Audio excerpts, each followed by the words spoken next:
And welcome back. Welcome back to the Out of the Park Developments channel. My name is Alex Murray, also known as Easy Axel, and I'll be your host for, again, this Stallion Saturday here on, what is today anyways? September 26th. Good grief, guys. Time is flying. I remember when it was literally just the beginning of the season. Well, you know, maybe a couple of months into the regular season, into the, new year at this point. And now it's already September. Good grief, how time has flown. I mean, it's only been about a month since we started this entire project, also known as the Backyard Project, and we were able to get all these kids imported and do all this nice fun stuff. And we're only through the month of May for our simulation. So let's jump right into it. We're going to do a shorter, a little bit of a shorter intro today so we can get into some stuff. And I do need to make one confession right off the bat. I have a confession to make, unfortunately. I took a look at our game to watch today, which was going to be the Durham Goats versus the Murfreesboro Marmots. And I realized it was going to be pretty boring. It was going to be really boring. Both teams were 8-8, so that was kind of cool. You know, it was the middle of the pack teams, which, depending upon how you see the middle of the pack teams, they could either be really good or really boring. But the problem was that the matchup was going to be Angela Del Vecchio versus Greg Maddox.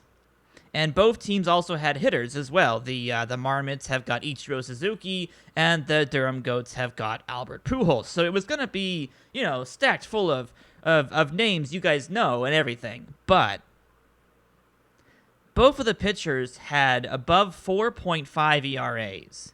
It was not going to be a pitcher's duel. So unfortunately, I simmed it. Because I looked ahead, and in a week, there was a much better game for us to watch. So instead of watching the Marmots and Goats, we are going to watch a different team, which I'll talk about in a second here, because it's going to be a lot more fun. Is the Backyard League ever coming as a league to play in? Yes, you can already get the league if you type in the chat. In fact, I should have brought this up in the past couple of streams. If you type into chat, !backyard, there actually is a quick start that has been posted in the Discord, and there's actually a link on the chat. Yeah, there you go. So as you can see, there's a link at the end of that !backyard chat command. And you can actually get... Uh-oh, do I not have a... Don't be spamming it, please. Otherwise, I'll never be able to read chat. But if you want the league, you can download that. You can download the files from the link at the end of that little command, and you can actually play this yourself. It'll download the .quick files, and you guys can play this exact league yourself. This is right after the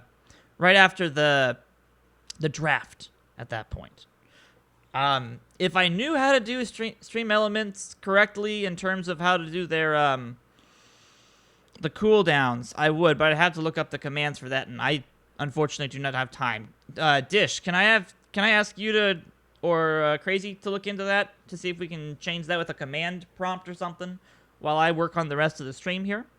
I would appreciate that greatly if you guys could do that for me. Otherwise, yes, anybody who's looking for the league files, you can download them directly from the link at the end of that command, and you guys should be able to jump straight into it as a quick start.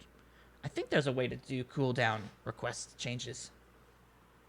A user-friendly interface online. It wouldn't be so much that. It would be which commands would you have to plug in to give it an actual cooldown. From what I remember, there is a way to do that, but I don't recall what the...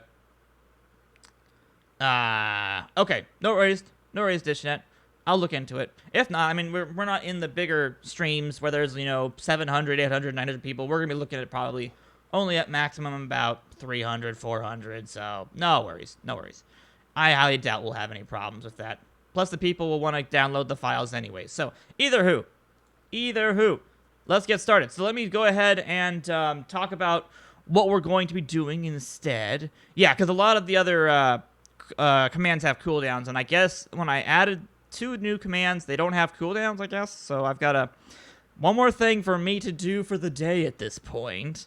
I have to get more command cooldowns added to the couple of things that I've added. So, oh well. All right, so allow me to say what I've done. So I did look ahead. So I had to simulate 2 whole entire games on the schedule. I had to simulate May 27th and May 31st because we wanted to take a look at this game. This game is going to be really, really fun. This is the Houston Apollos at the Downey Ducks. And you can see from their records, things have not gone so well for Houston. Houston is 12-6. They're 4-4 on the road. And they're going to be throwing Pedro Martinez up against Jay Green And I thought, what better matchup could you possibly ask for than potentially the two best pitchers in the league right now? So, why not? So let me go over what happened for the past two simulations that we otherwise would have missed. So, let's talk a little bit about May 27th. Let's go ahead and unhide the scores. And this was the results of the 27th. The Toronto Giants lost 6-7 against the Bismarck Mythics. Brockton and Uma Morris had home runs, but the Mythics were able to squeak by with the one-run victory behind Tetcher. They had 16 hits over the 8 hits of the Giants. The Whistlers behind technically Abenduct beat the Memphis Kings 3-2. Jake Green totally sounds like he could have been a killer pitcher from the late 1990s. Absolutely. I mean, because he sounds close to Sean Green, who we do actually have Sean Green in the game, too. The Warlocks actually upset the Virginia Beach Captains as they won 3-2, scoring a run in the 9th inning, which was amazing for them. Solo shots to Peters and O'Connor, the only run support for Fuller. Or was that Hellerman? That was Hellerman, I believe. The Koalas lost in the 11th inning to the Portland Pioneers.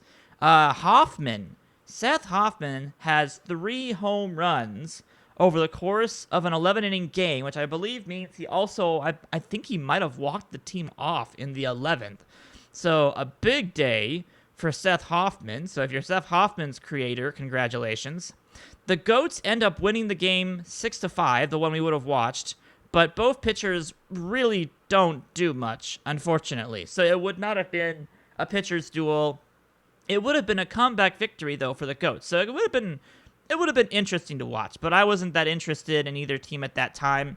The Queens did beat the Squirrels 5-1. Good pitching performance from Bosworth, beating Christina Beatty, which is amazing because Beatty's been great so far this season. The Downey Ducks defeated the Lansing Robins 4-3, just barely eking by them. The Coral Springs Manatees, get used to that name, guys. The Coral Springs Manatees are throwing their weight around a little bit.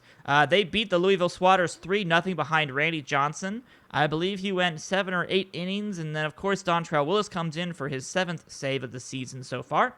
And the Cluckers could not prevail against the Apollos, losing 6-5 after scoring 3 runs in the last 2 innings. Bryant had 2 homers for the Apollos. That's Shovel Bryant, by the way. Big Fly, Bull Green, and Parker Collum all had homers for Kansas City. So that brought us to May 31st. The Marmots were defeated by the Manatees, moving the Manatees to 12-6 as they won 6-4 over the Marmots. Homers to Cordova, Allen, Chico Papas. Marcellus Marks had a homer for the Marmots. The Memphis Kings did defeat the Portland Pioneers. They won them against them 4-0. Good, strong performance by Hudson. That brought the Memphis Kings back up near the top of the list at 11-7. The Giants beat the Squirrels. The Squirrels have fallen hard in the last couple of days, unfortunately. They won them against them 11-5. I didn't get the win pitching that game, but I at least was able to do a good enough job that we actually got the win. Homers to Peavy for the Toronto Giants, and then Fabic had his 5th homer for the Squirrels. The Windsor Whistlers won their game 5-2 over the Cluckers, so the Cluckers continue to stay around 500 only. Homers to Garcia Parra and Tony Gwynn Sr., Parker Collum and Xavier were the homers for the Kansas City Cluckers. Yes, Shooter McGavin has been unhittable. He's been a very good pitcher so far this entire season. The Houston Apollos, however, lost to the Lansing Robins away at Lansing Robins Park. Score of 9-6. They lost, only having 4 hits. Pico de Gallo threw a masterful game against Houston. Screwball just got a little bit messed up, but homers to Shovel Bryant, his 9th of the season, and Heffernan, her 6th of the season.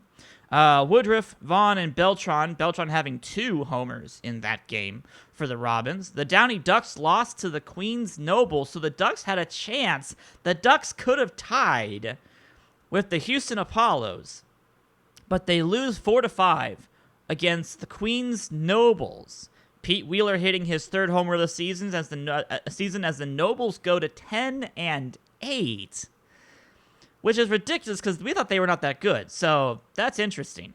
They obviously, I mean, you say they suck, but I don't think they're doing that bad. The Virginia Beach Captains continue to just win games when they need to, as they defeated the Bismarck Mythics 12-2. Homers for Murray, Floyd, Guerrero, and Epps. Lewis with his 7th homer of the season. That was Kurt Floyd's 6th homer of the season, and Guerrero's 6th as well. Watch offense and are only looking for a pitcher's duel. Mostly because a lot of the pitchers are either elites or they're really, really bad. Like, you'll notice a lot of pitchers are either like in the 5s, 6s, or 7s, or they're like 3.5 or below. So a lot of times we're looking for less offense because a lot of these games, because of the fact that the offenses are so high and the pitching quality drops off so much, once you get to the relief pitchers, runs just become plentiful. Like, a lot of teams come back in the 8th, 9th inning, so you almost have to watch out for pitchers that are going to go an entire game. Now, we are going to watch some hitters games very soon. Oh yeah. There are definitely going to be some hitter conquest games that we will definitely be watching. But I just want to touch on some of the highlightable pitching matchups, and then as we get past the halfway point of the season, then we'll jump into the hitting matchups, because it's kind of nice to see the good pitchers first, and then we'll swing around and do the good hitters afterwards, because right now some of the hitters are still developing as well. For example, we would have been watching Ken Griffey Jr. and the Houston Apollos, because Ken Griffey Jr. was leading the league in homers at 9, like maybe a couple of weeks ago. I think he was. Yeah, he was at 9, and he's kind of done nothing since then. We've also seen nothing from Pablo Sanchez. Speaking of Pablo Sanchez, his team lost again, 11-4. Pablo is again just not on the board in terms of home runs. The Koalas moved to 8-10, and they have one of the best offenses, supposedly. The Goats, I guess, have a better offense, because Unger had 2 home runs, and they moved to 10-8, and the Koalas moved to 8-10. The Swatters did defeat the Salem Warlocks, so the Warlocks are now officially the worst team in the league at 6-12. The Swatters beat them 2-0 behind Shooter McGavin. A great performance from him. The save going to Radke. So, yeah, we'll definitely see some... We'll definitely look at pitchers' duels down the road. Don't worry about that. Hitters conquests. We'll definitely look at those down the road. All right, so I've simmed everything for this week. Everything for this week has been simulated so far. Oh gosh, what is the Backyard Project? So the Backyard Project, really fast before we jump into this week. The Backyard Project is based around the Backyard Baseball series, which had a bunch of kids that played on the PC and Mac back in the late 2000s. The early 2000s to the late 2000s. It was a game called Backyard Baseball, developed by Humongous Entertainment. Very, very fun game for anyone who was growing up during that time frame. So we imported all of the Backyard Baseball kids, from Pablo Sanchez to Pete Wheeler. All these Backyard Baseball kids got imported. We imported all of the generic kids as well. And then we added in user-submitted players. So all the people like Benjamin Abenduct, Tom Glass, who else has been custom created at this point? You're talking about, I think McCattery is custom created. Pachasa is custom created. I know that, who else is custom created? I know there's a lot of people who got actually added. Gofanen. Gofanen was custom made. Yeah, generic kids. They're called generic because I don't know how else to call them. I mean, they're not the Backyard Kids, because the Backyard Kids are people, like Pete Wheeler and Stephanie Morgan and Tony and Angela Del Vecchio. These are Backyard Kids, the people who are actually in the baseball game that you played as a kid. So it's I don't like calling them generic kids, but they are generic kids. They don't have any history. They just simply were made to play alongside the Backyard Kids in the old game. So they're the sub kids. Does that make it any better? No, not really. Actually, the generic kids were actually really good, especially people like Leo Wayne.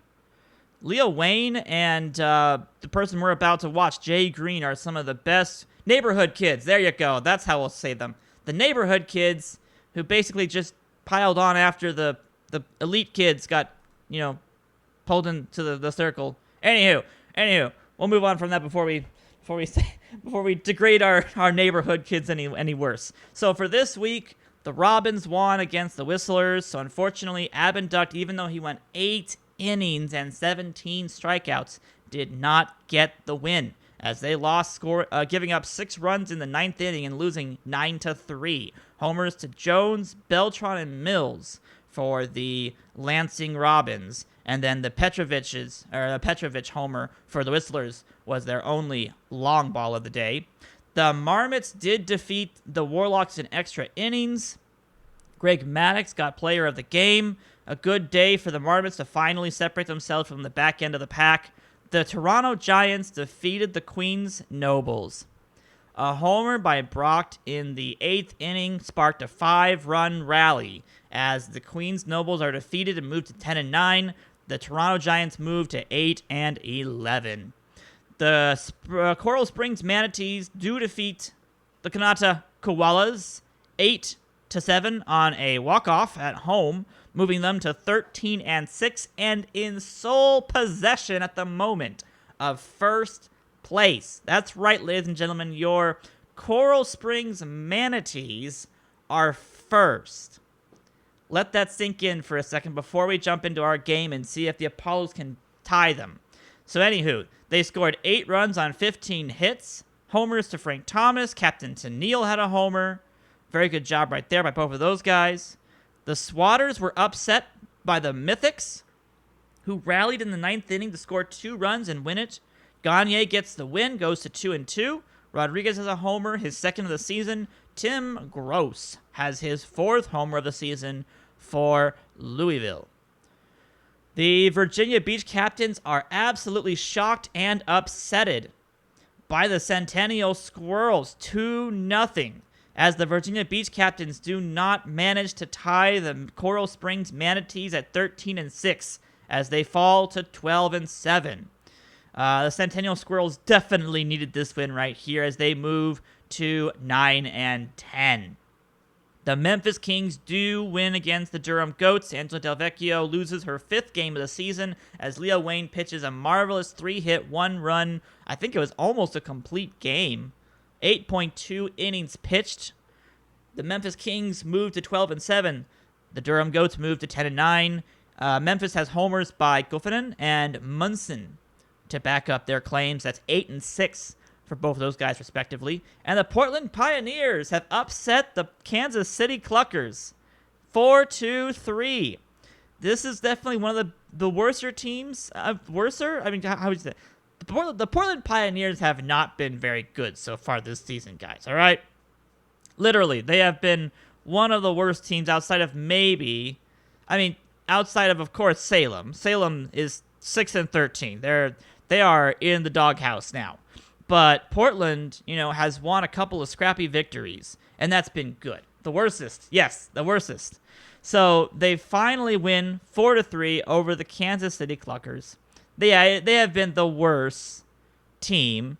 That is technically the correct grammatical way of saying that. So anywho, our standings moving into the last game of June 3rd look like this.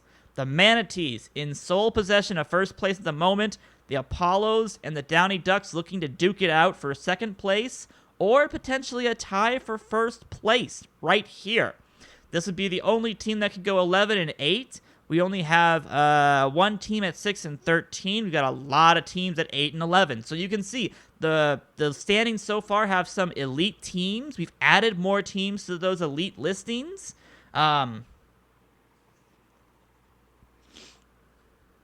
Maybe taking your name from a horrific event where many people thought wasn't the best choice. I mean, hey, at this point, maybe it's what they deserved. I don't know. That was just how they got imported. So, well, and the logo is built up that way. Technically, it actually is. I mean, it could be a lot worse. It could be the other type of mythical person. That I never would have said. I would never have accepted that. Warlocks are barely okay, but yeah. And again, maybe for Season 2, maybe I'll change some team names around. Maybe the Warlocks Twins, maybe they do think that it's just too much karma, and they decide to change their name and location to better influence a better result in the next season. Maybe that's what we go for them. Because again, we're going to be doing a Season 2 and move them to Cape Cod. Yeah, maybe we'll do that. I'll look at moving some teams around, and if we don't like some of the teams, maybe they look for a new identity in Season 2. So anywho, we are going to watch the Houston Apollos, who are 12-6, go up against the Downey Ducks, who are 11-7. The Ducks are 8-1 at home, and the Houston Apollos are only 4-4 on the road. This is going to be Pedro Martinez. Pedro Martinez versus Jay Green as our starting pitchers. So let's just jump right into this, because this is going to be fun. So the lineups look like this. You've got Tommy Pickles, Ian Levitt, Shovel Bryant and Ken Griffey Jr., Peggy Heffernan, Sean Green, Richie Sexton, Wally Evans, and Pedro Martinez for the Houston Apollos. For the Ducks, we will be having Pete Wheeler, Supernova, Jason Giambi, Todd Helton, Barry Larkin, Stan Olofsson, Linus Riverboat, Jay Green, and Frankie Hawley. To be honest, yeah, the batting averages are a little bit underperforming. At least your LBP is a little bit better at 286. You've been at least putting the ball in play. It's hard when you are not starting all the time because, of course, they're going to be throwing... who does Houston normally throw? Is it Beatty? Sturgis. Normally, Matilda Sturgis plays. I don't actually know why she's not playing today. That's actually kind of weird. I don't know why. Maybe they want better defense? Yeah, I guess they want better defense today. So, Levitt playing over Sturgis, which I actually didn't recognize that they were doing that. But anywho, yeah. If only we had the big freeze and fireball pitches. Actually, technically, that was one of the power-ups you could have selected when you made your team, or your player, sorry. I allowed people to add stuff like, I think the big freeze was a circle changeup that got added to your pitching repertoire. Fireball pitchers had additional 2 notches to their velocity and additional fastball ability. So I actually have those pitches technically in the game. All right, guys, let's watch this game really fast. Let's see what happens between the Apollos and the Ducks. All right, welcome to the stadium. I forgot I didn't put these back. I was watching some games yesterday on my widescreen, and I forgot I had to put them back. There we go. All right, this is Hadlock Field. Congratulations to the Ducks and the Apollos for making it this far at this point. We'll be seeing Jay Green versus Pedro Martinez, of which Pedro Martinez is really, really good, and so is Jay Green. These are probably the 2 best pitchers in the league, if you don't count Abenduct as, you know, as probably the best pitcher in the league. So, let's get started, shall we? Jay Green pitching here in the top of the first inning. That'll be an easy ground out, and that'll take care of Pickles. Levitt up next. He's gonna swing and miss on the elevated fastball at 94. Nice pitch right there by Jay Green to bring it up over the letters. Up the middle, but the shortstop's right there to make the play. Nice job by Larkin to retire the side, so Shovel Bryant can't put the ball in play past the infield, and we'll be able to go to the bottom of the first. Chance for Pedro Martinez to step up to the mound, and let's see what he can do.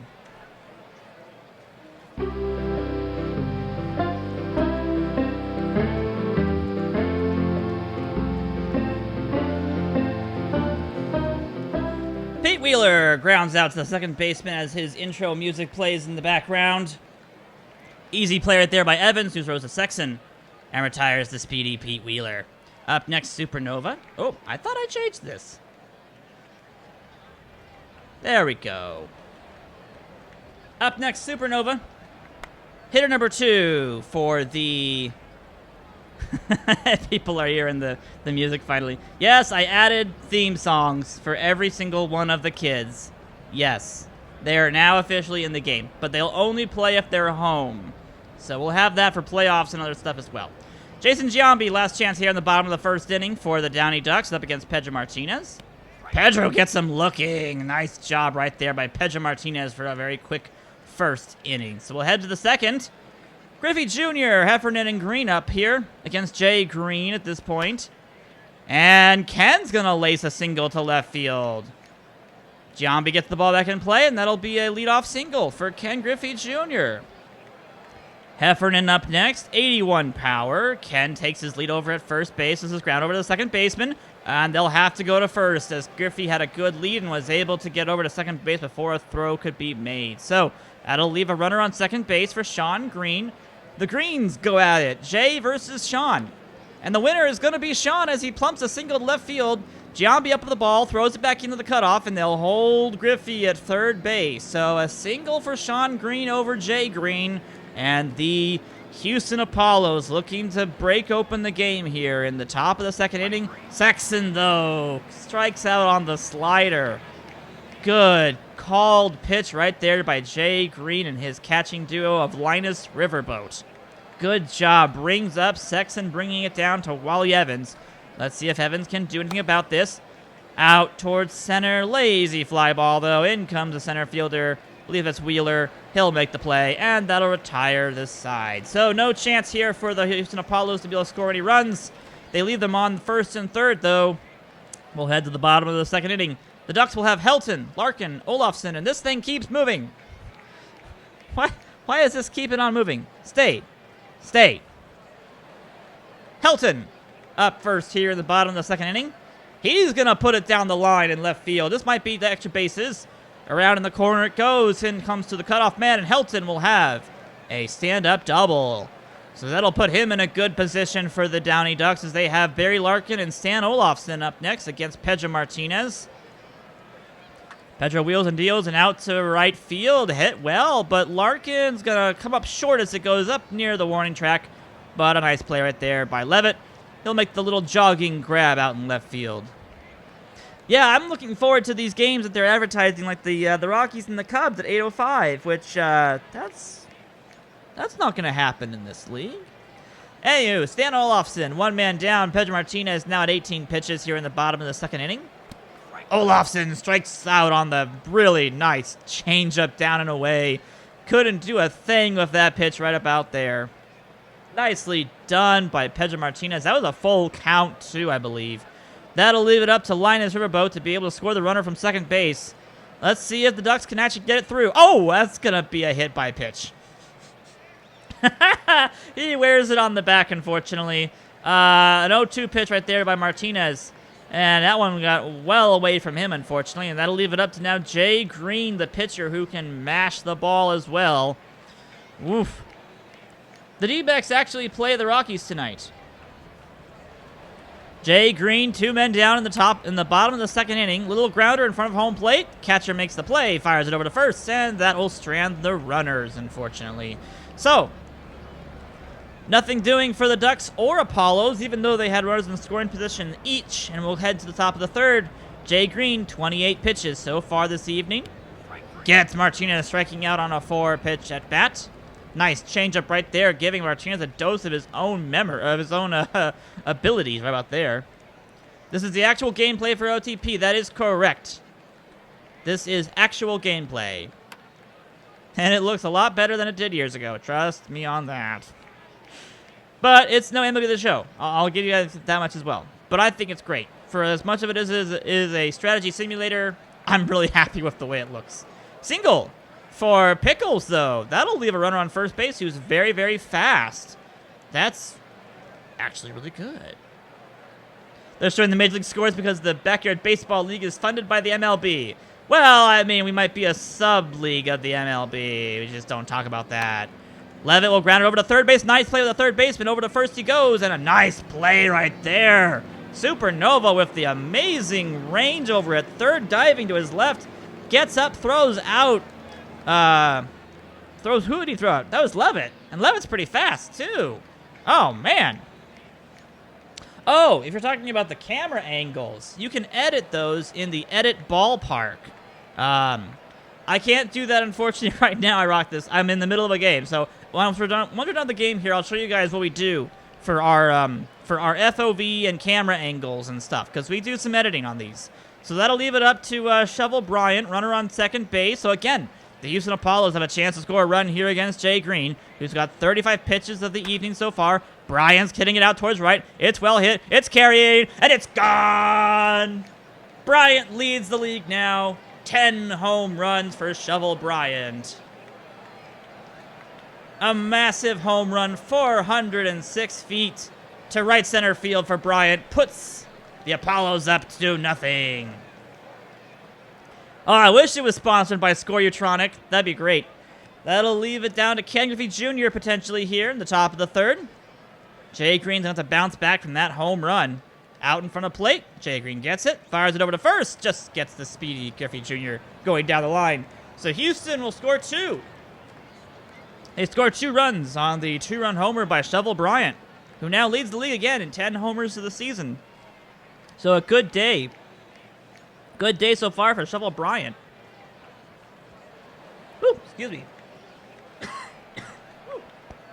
Had a tickle in my throat all of a sudden there. Frankie Hawley in the bottom of the order for the Downey Ducks coming up here in the bottom of the third. This silly widget keeps moving, and I don't know why.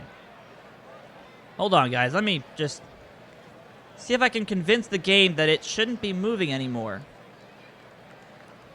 There. Can you just keep that there, please? There we go. All right, let's see if that works. Frankie Hawley up first here in the bottom of the third inning against Pedro Martinez. And she'll strike out on a 4-pitch strikeout right about there. Another slider right there by by Pedro Martinez. It's trying to run away. Yeah, obviously it is.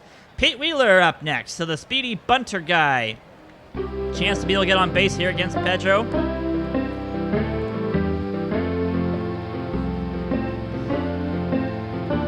But Griffey will make the play. Griffey will make the play in center field, and Pete Wheeler is retired again for the second time this game. Lazy fly ball out there for Ken Griffey Jr., and that was an easy out. So that'll leave it up to Supernova here in the bottom of the third inning, batting .292 for the season. 2 home runs, 7 RBIs against Pedro Martinez. Strikes out on inside, charcoal changeup. Nicely done. Yeah, I am tech support, so I don't know what it's doing right now. I'm going to keep watching an eye out on that thing. I think it happens in between innings. Or whenever maybe the Ducks come up to bat. I don't know why it's... it seems like it's just trying to slip out of the screen every single half inning or so.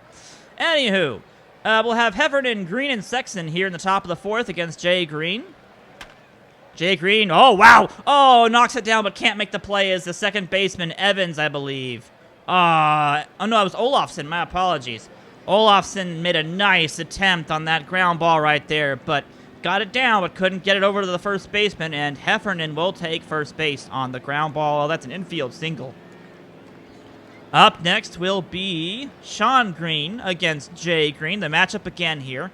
Sean won this matchup in the top of the second on a single to left. And this time he's going to probably ground into a double play. Nope, they'll get just the runner at second base as Heffernan goes in hard, breaks up the double play chance, and they will only get the runner at second. So Sean Green with a fielder's choice ends up at first base. Richie Sexton coming up next at this point. Jay Green would really love a double play right here. Oh, he strikes him out again. Still a good result for Jay Green. Second strikeout for the game for Sexton, and that'll leave it up to Wally Evans here, second baseman for the Houston Apollos in the top of the fourth. Green still on first base. Evans grounds it over to the third baseman. Over to first they go, and that will retire the side. So we'll go to the bottom of the fourth. The Downey Ducks are still down to nothing.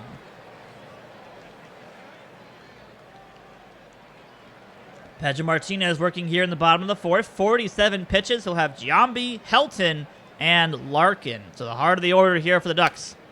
Giambi grounds it over to short. This is a deep in the hole for the shortstop, and a great job right there by Pickles.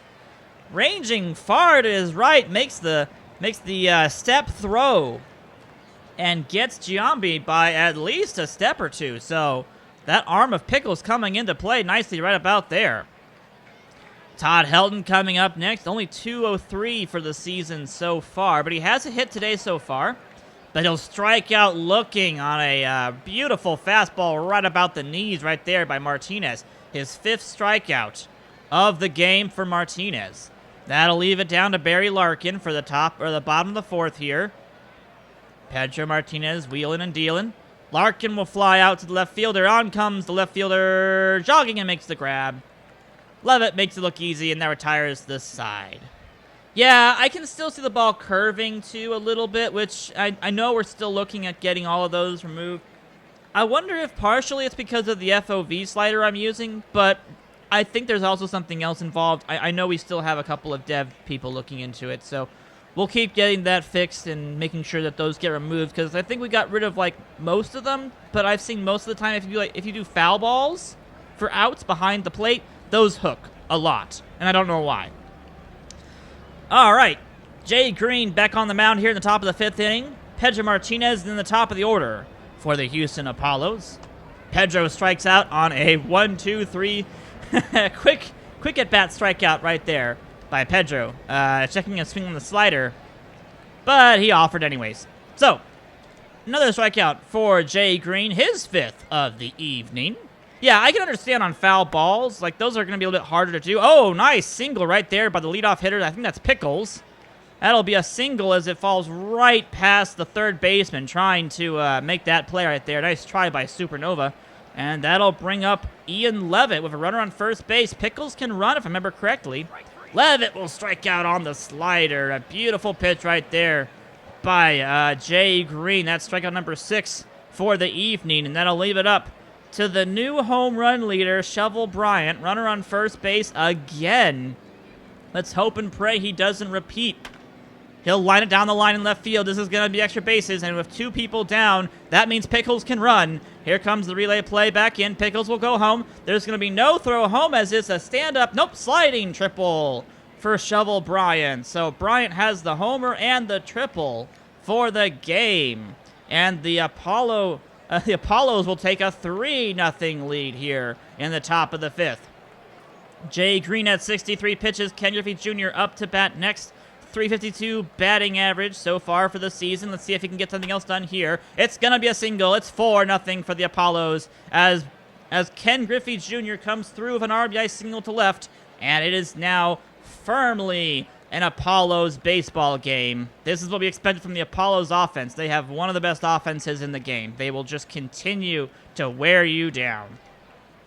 Heffernan up next, and she's going to fly it lazily out to the center fielder. Pete Wheeler ranges over to his right, makes the grab. So the Houston Apollos get 2 more runs on the RBI triple and RBI single by Shovel Bryant and Ken Griffey Jr. How to add the strike zone widget? Up here in the upper right-hand corner, you can show or hide the pitch location widget. And then you can just move it around if you want to. And that's what I end up doing, is I just basically show it, and then I move it around. So you can touch any of these buttons up here in the upper right-hand corner and show more information or less information. If you want to put stuff on your screen or off your screen, you can see exactly where the pitches were.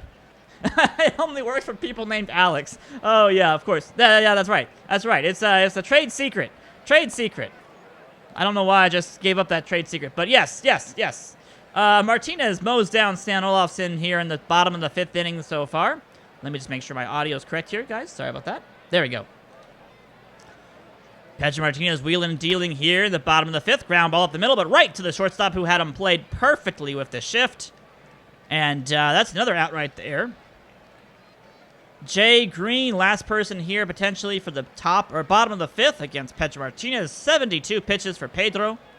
He's going to wheel and deal here, Jay Green. Jay's going to punch it over to right field, but the second baseman's there to make the grab on that lazy little line drive. And that'll retire the side. So it's a 1-hit shutout so far for Pedro Martinez through 5. Jay Green's got some work to do if he wants to keep this game within striking distance for his Downey Ducks. Sean Green up first here in the top of the 6th. He's going to go down swinging, and finally Jay Green wins that matchup. Nice changeup right there by Jay Green. Main strikeout number 7. Richie Sexton over 2 strikeouts for the game so far. This one's hit out towards center. It's going to fall in for a single.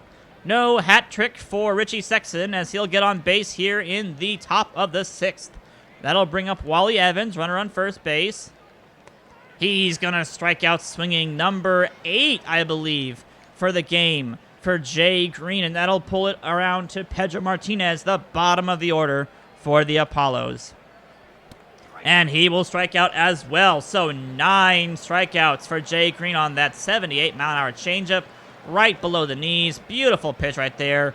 We'll head to the bottom of the 6th. It is still 4-0 Houston Apollos.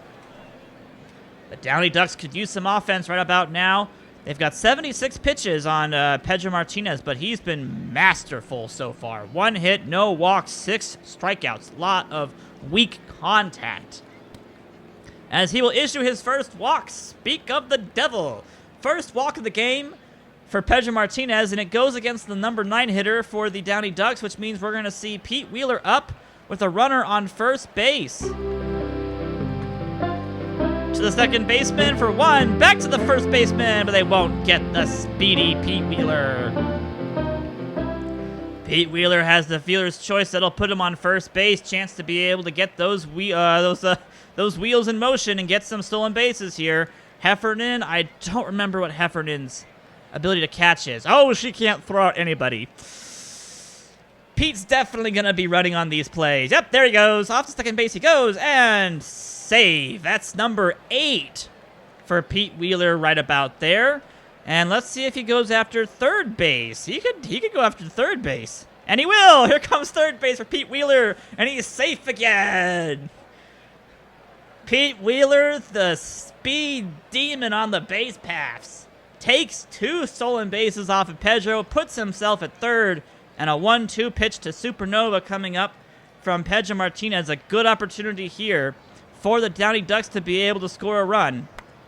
This is out towards left. This should be a tag. Yep, here comes the tag. Here comes the throw. Nice play by the left fielder, but Pete Wheeler will score, having to slide head first. So a good attempt right there by the left fielder, Levitt. Made it close, which is something you just want to be able to say, is that you made it close when Pete Wheeler tagged up against you. That's saying something by itself. That'll leave it up to Jason Giambi to continue the inning. 2 men down here in the bottom of the 6th. The shutout has been eliminated against Pedro Martinez. Giambi strikes out, and that'll be the inning. So we'll head to the top of the 7th. 4-1. Houston Apollos. Jay Green still in to pitch. 87 pitches so far. He'll have the top of the order here for the Houston Apollos, so they could respond. Pickles grounds it over to the shortstop. Larkin with the throw over makes it look easy. And that retires Pickles. Ian Levitt over 3 for the game so far. Let's see if he can get something started here for the Apollos. Over to the first baseman, Helton will go to the bag. Second out of the inning, and that leaves it to Shovel Bryant. He is 2 for 3 for the day so far, a triple and a home run. And he strikes out swinging. Number 10 for Jay Green.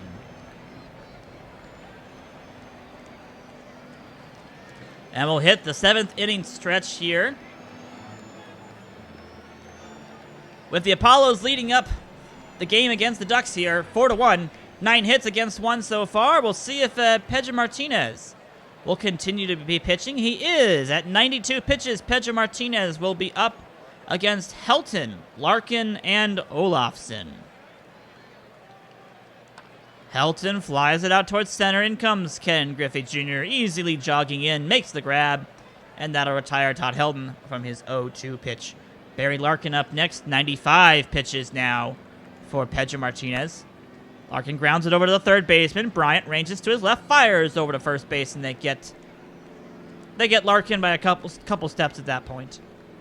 Stan Olafson at 100 pitches for Pedro Martinez is the last person potentially here in the bottom of the 7th inning.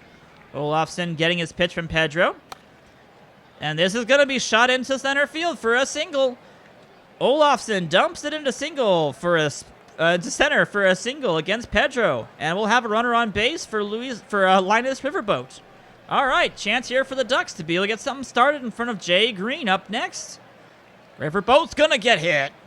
Oh man, Pedro has been dominant, but he has let a couple pitches get away from him at this point, and that will be the end of the game for Pedro. His second second hit batsman ends his night as Diana Hayes will come on to pitch with the tying run at home plate in the form of Jay Green. Big spot right here for Jay Green. Pitcher for the Ducks is also one of their best hitters. Yeah, the rubbers, unfortunately, the mounds are not exactly set up correctly. I do need to look at fixing those somehow. Something about the models, it doesn't register that they're actually, like, raised. So they put them, like, on the ground, which is the field, the level playing field. So I gotta look at fixing those eventually. But anywho, Diana Hayes, 7.29 ERA for the season and 21 innings pitched, 17 runs given up. Runners on first and second here in the bottom of the 7th inning. The Ducks have an epic opportunity here. Green drives it. It's out to deep right center field, and we're tied.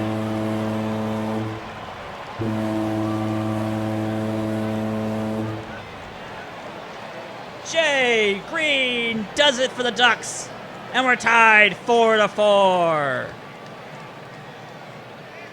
A 447-foot blast to right center field.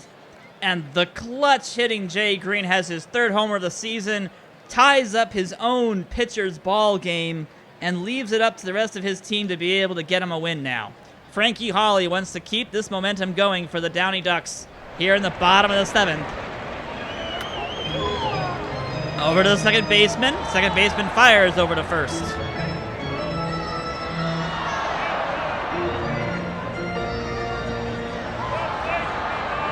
And unfortunately, the Ducks are not going to be able to make anything more of the inning. They'll leave it up to Jay Green. Oh, this is going to be a fun one now. Jay Green, top of the 8th. He's at 99 pitches. He has to go against Griffey Jr., Heffernan, and Sean Green. And again, yes, the bullpens strike again. You just can't trust them. Jay Green working against Ken Griffey. Ken pops it up. A nice job right there by Jay Green to make that one look easy. Shortstop calls him off. Larkin makes the grab, and that retires Ken Griffey for the half inning. Heffernan, also a good hitter here. Up to bat against Jay. She plunks it out to left, and that'll be a single. That'll be a single for Heffernan, and that'll bring up Sean Green. Would you have walked Green to load the bases? I would have. Absolutely. Yeah, that's the one player on the Downey Ducks team that could really scorch you, and he did. I mean, why would you pitch to Jay Green at that moment? You would definitely be walking him. Almost Barry Bonds treat Jay Green at that point. All right, unfortunately, that is the end of the evening for Jay Green, as Edward Olofsson is going to come into pitch here in the top of the 8th inning against Sean Green and Richie Sexson. Sean Green up first. He's going to plunk it out towards left. It's another single. The Ducks are going to have problems here. They've got runners on first and second for the Apollos, and that brings up Richie Sexson. The 2020 Phillies or the BBL bullpens, which is worse? The Phillies. The Phillies. Yes, like I know some of these pitchers that we're going to be coming in for the rest of this game are bad, but we at least have good bullpen people down the road. You know, these are just the middle relief pitchers. The closers are good. It's just these middle relief pitchers who are not so good. But the Phillies are something else. Richie Sexson up here in the top of the 8th inning. Runners on first and second. One man down. A double play gets him out of the inning. Over to the shortstop. To second base. Back to first for the slow Richie Sexson. And the Apollos waste it. They waste an opportunity to be able to get the runner home on a single. And we'll go 4-4 into the bottom of the 8th. Wow. This game is going to go the distance, I can tell already. Pete Wheeler up here in the bottom of the 8th inning. Diana Hayes is still pitching. No theme song this time around. Oh, it's a nibbler in the middle of the diamond, and he's safe. Again, the speed of Pete Wheeler. Let's see if he can rinse and repeat the double steal attempt as well. Supernova up to bat, 288 for the season. My apologies if my voice is getting all distorted. I'm actually hitting red on my OBS, but I'm very excited about this. Wheeler's got a chance to be able to take 2 more bases. Here's the first one. Not even a throw. Heffernan can't even get the ball out of her glove. And that's an instant stolen base. Let's see if he can do it again. 0-1. Here's the 1-1 pitch. And they pitched out. They're going to walk him. Oh, they walked Supernova. Boo indeed.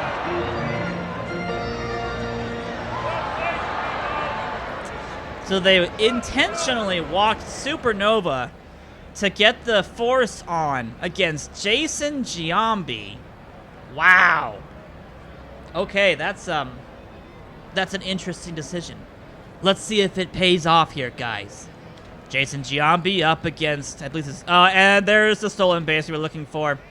Again, not even a throw, as it was in the dirt and Heffernan dropped it. So technically, Wheeler has four stolen bases for the evening. He went from 7 for 8 to 11 for 12 in one ball game. Oh, man. The Ducks are in a great spot now. You could even take the double play to get Wheeler home. And you've got a full count pitch against Giambi, and he strikes out. Diana Hayes rears back and throws a 96-mile-an-hour fastball by Jason Giambi for the first out of the inning. And that'll leave it up to Todd Helton and potentially Barry Larkin to get something done here against Hayes. Helton up first. He puts it out to right field. This should be the leading run. Coming home is Pete Wheeler. Here comes the throw. He walks home, and he's not even going to need a slide. It's now 5-4 Ducks. The Ducks have taken the lead in the bottom of the 8th inning. Pete Wheeler and his speed are definitely going to be player of the game at this point. Not even close from the throw from Sean Green, and the Ducks lead it. The Ducks lead it 5-4.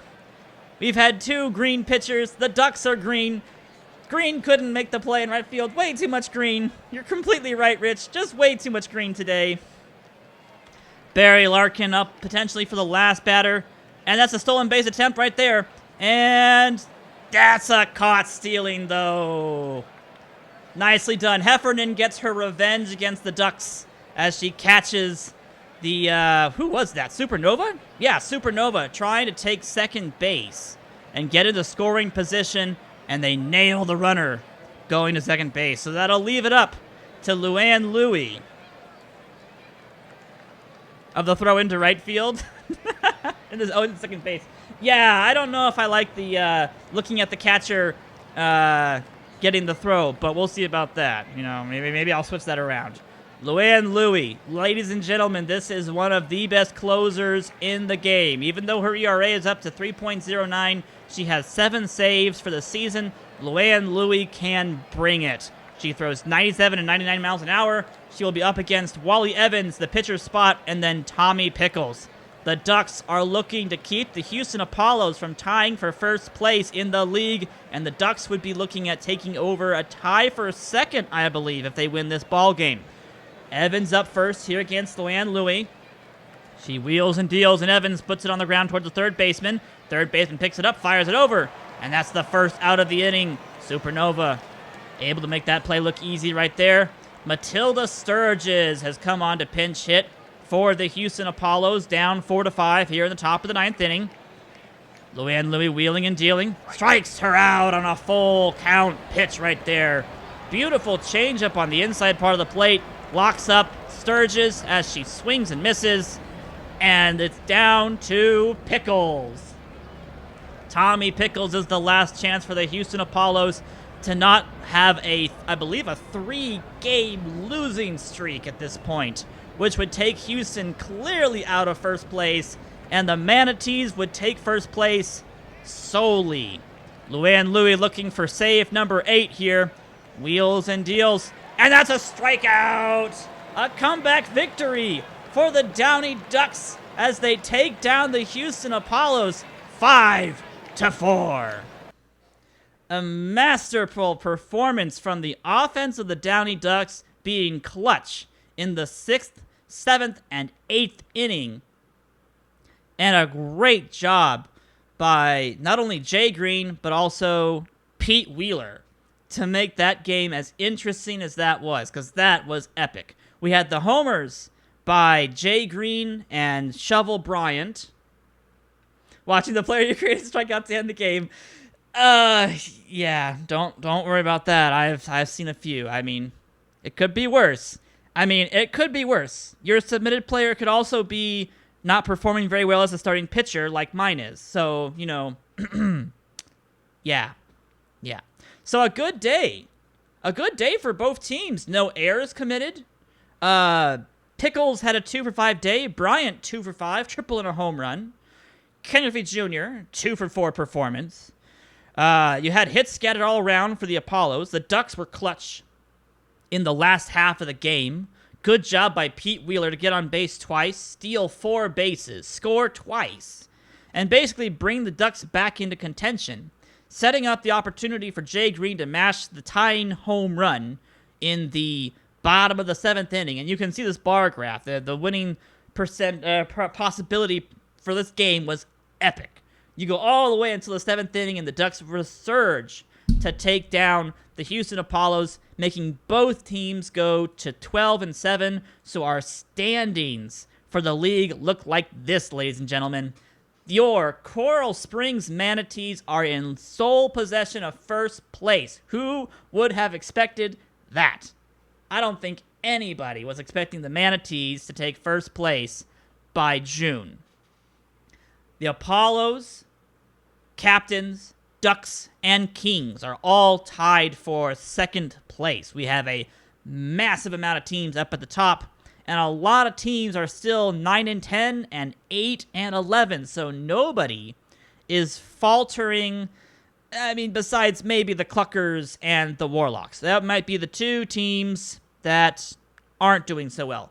There are technically 34 games in this season. So we are only about, a third of the way through? A little over? No, we're a little over halfway through, I think. 34, 17. Yeah, we just passed the halfway mark for the season.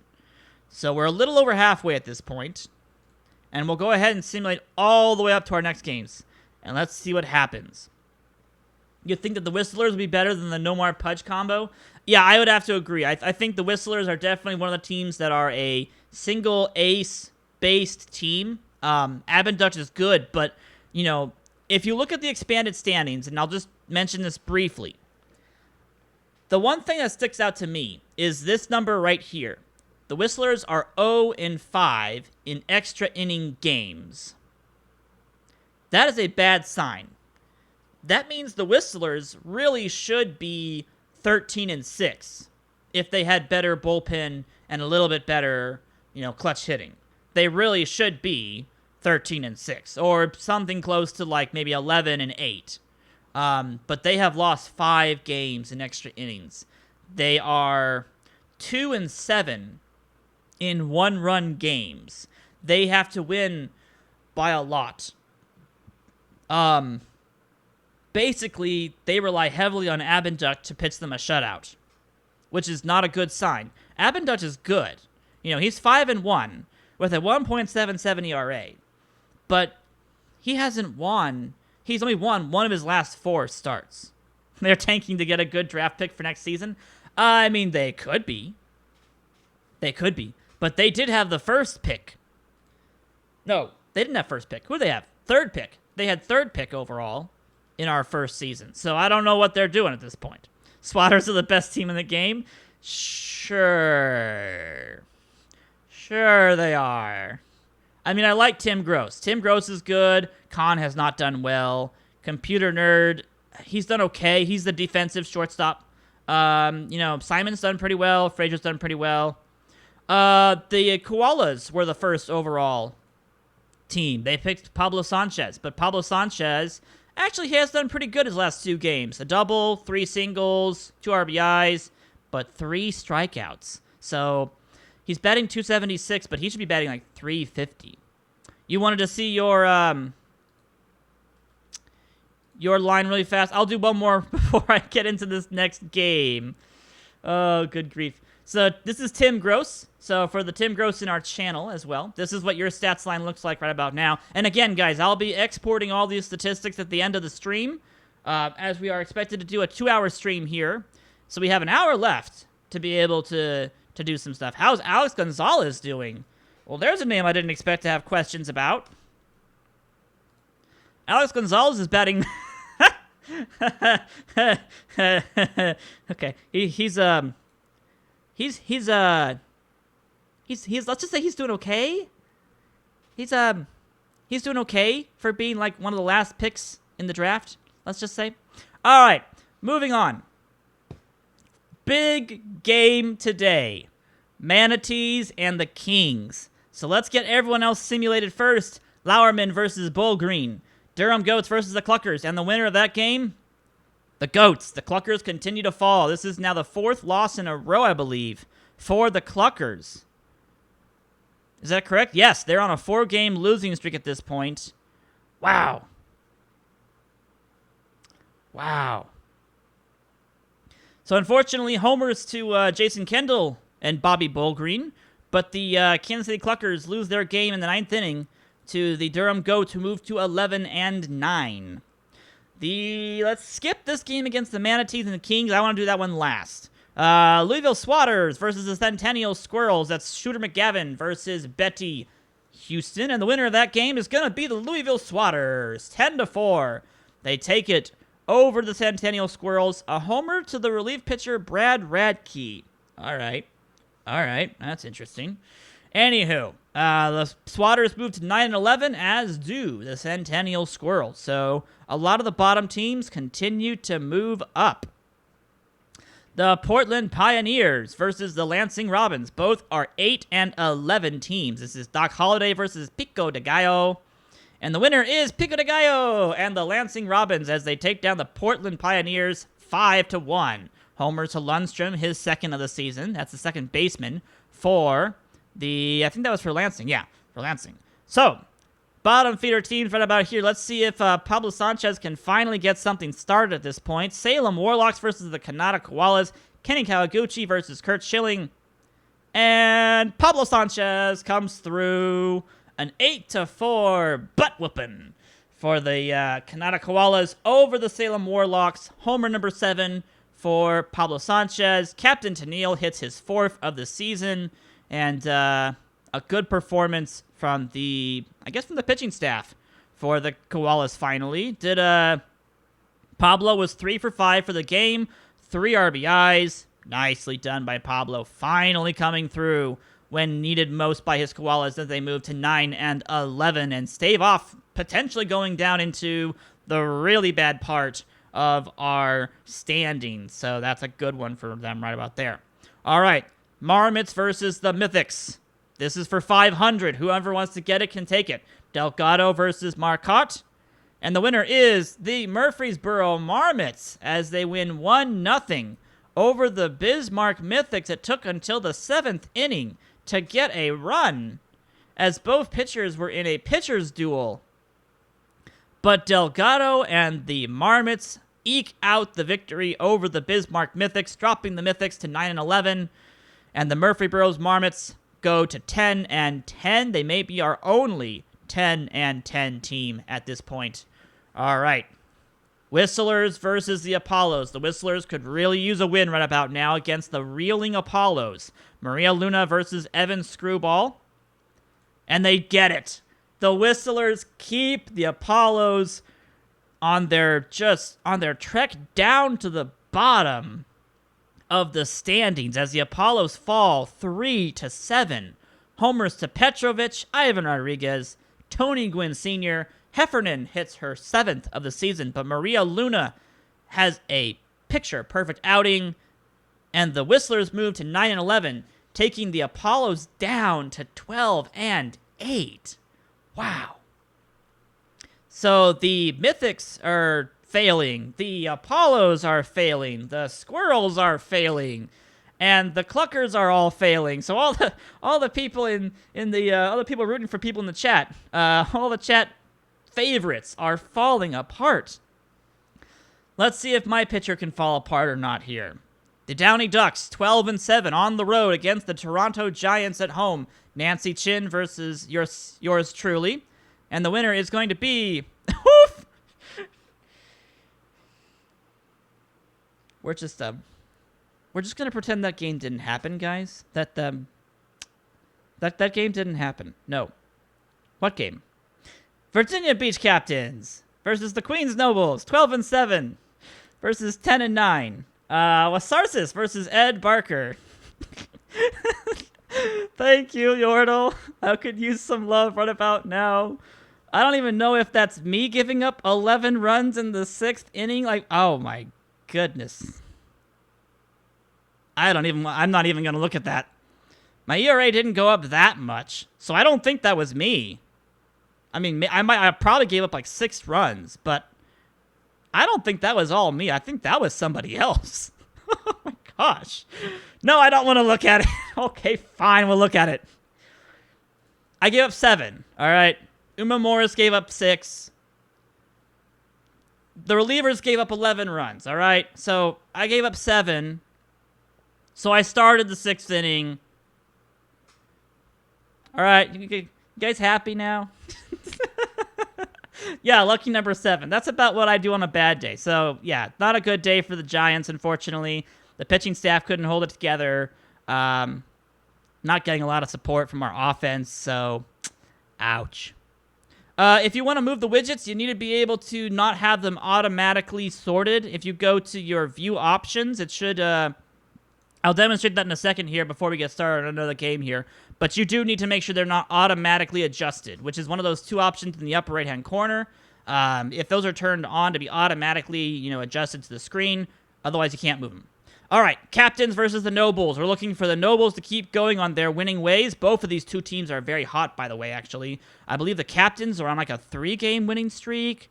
No, they lost their last game. I apologize, but they're 7-3 in their last 10 games. The Nobles are 7-3 in their last 10 games. So let's see what happens here. The Nobles will win it. Congratulations to the Queens Nobles as Khan has his 9th save of the season, dropping his ERA down to 1.35. And the Captains will go down to 12-8. The Nobles will be 11-9 as Floyd hits his 7th homer of the season for the Captains. I'm surprised that Mikey Thomas hasn't been getting as many hits or home runs. He had 7. He got off to a good start, but he has cooled down extensively. And there's the boos. All right, so the big game of the day is the Manatees versus the... Who was it again? This is against the Kings, right? Yes. Manatees versus the Kings. This is for sole possession of first place, or we'll be looking at a major tie, I believe. We'd have a 3-way tie in first place. The Ducks, Manatees, and Kings would all be tied for first place. It's Ramona Bennett versus Tim Hudson. Advantage to the Kings. Let's see if they win. And they do! The Manatees are shut out 6-0 by the Memphis Kings and Tim Hudson. Tim Hudson might be the best number 2 pitcher in our league, guys. Like, he might be the best one. Absolutely might be the best one. So a good performance by the Memphis Kings means that moving into June 10th, we have a 3-way tie once again for first place. 2 people are in second place. That's the Captains and the Apollos. The Apollos are on a 3-game losing streak. They're 3-7 in their past 10 games. The Queens Nobles are on an 8-2 run, as they are looking at the top part of the list and eyeing it very aggressively. The Giants, unfortunately, are 8-12 with the Pioneers. The Whistlers, Swatters, Koalas, Robins, Cluckers, Mythics, and Squirrels are all 9-11. The Murfreesboro Marmots are the only team at 500 exactly at 10-10, as we have hit the 20-game mark for our season. Excuse me. By the way, some of the just news and information for people at this point. Hoffman had a great month. Bosworth had a great month. And now Tony Gwynn Sr. had a good month or week. I don't remember. That's a player of the week. My apologies. All right. June 10th, we're going to be seeing the Cluckers versus the Manatees. Robins at the Goats. Whistlers are at the Downey Ducks. Oh my gosh. We have the Avon Duck versus Jay Green matchup. Oh, I want to watch that game, but we do not have time today. The Giants are going to be at the Virginia Beach Captains. The Apollos are at the Pioneers. Kings are going to be over at the Warlocks. Oh, boy. That's a rough game right about there. Squirrels are going to be taking on the Marmots. The Queen Nobles are going to be up against the Louisville Swatters. And the Mythics are at the Koalas. Let's get it started. Cluckers versus the Manatees. This is Todd Xavier versus Randy Johnson. And Randy Johnson comes through. A 2-1 victory for the Manatees as they move to 14-7. Puts them in possession of first place for the time being at the moment, as that was a really tight 2-1 victory.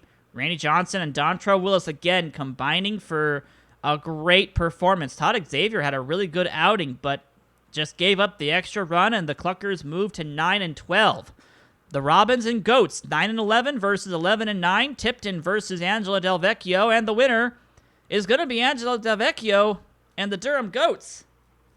Jay Mills hits his 8th homer of the season. Debbie Nagasawa, though, backs up the Goats with 2 home runs, her 5th and 6th of the season, as they win 6-2. 14 hits against the Lansing Robins.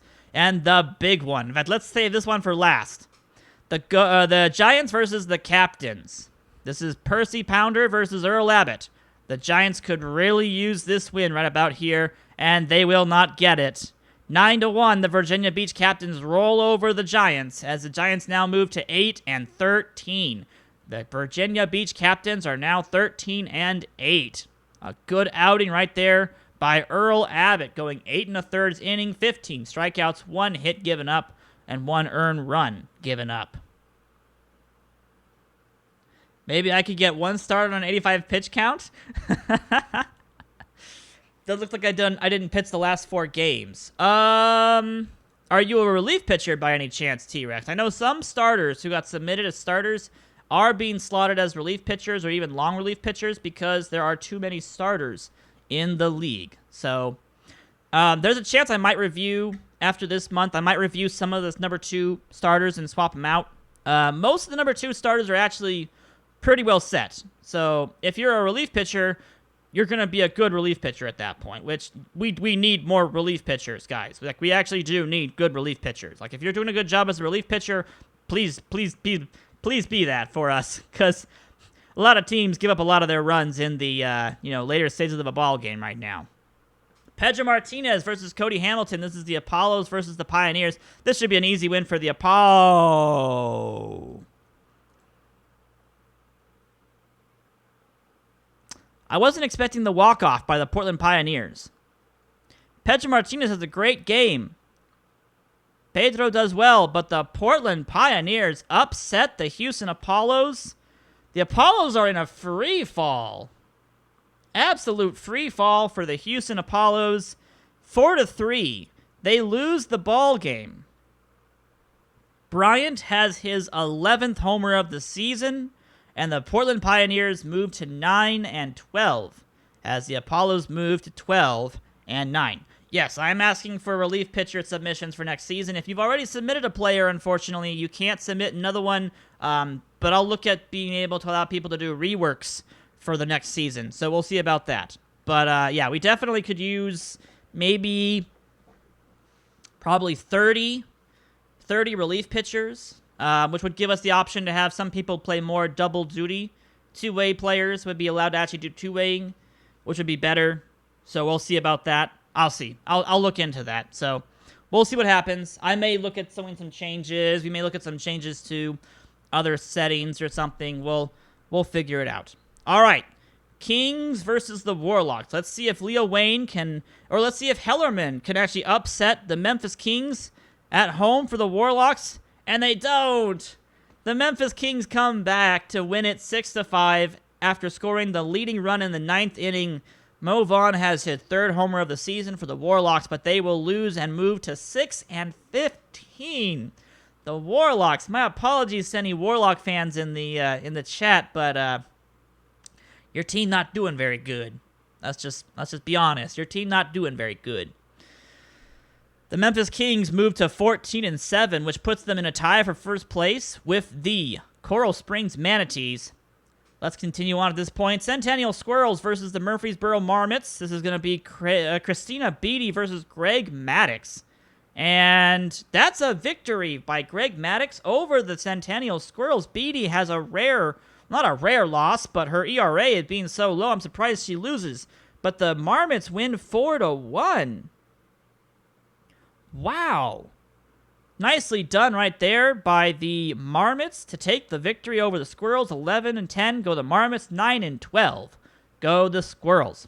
Homers to Simon Peter and Ricky Johnson. The Queens Nobles versus the Louisville Swatters. 11-9 Nobles versus the 9-11 Swatters. This is going to be Bosworth versus Angelique Harding. And the Queens Nobles take it in the 8th and 9th inning. Homers for Uchida and Triangle for the Queens Nobles as they move to 12-9. Save number 10 for Amir Khan. And the chat hates it. Oh, man, the boos come out for the Queens. But the Queens Nobles are 12-9, taking down the Swatters as they go to 9-12. Lastly, before our big game of the day, we're going to be seeing the Bismarck Mythics versus the Kanata Koalas. Both teams are 9-11. This is Techer versus Villegas. And in the end, the Kanata Koalas behind Alex Rodriguez will take the victory over the Bismarck Mythics. Oh my gosh, A-Rod has a night to remember.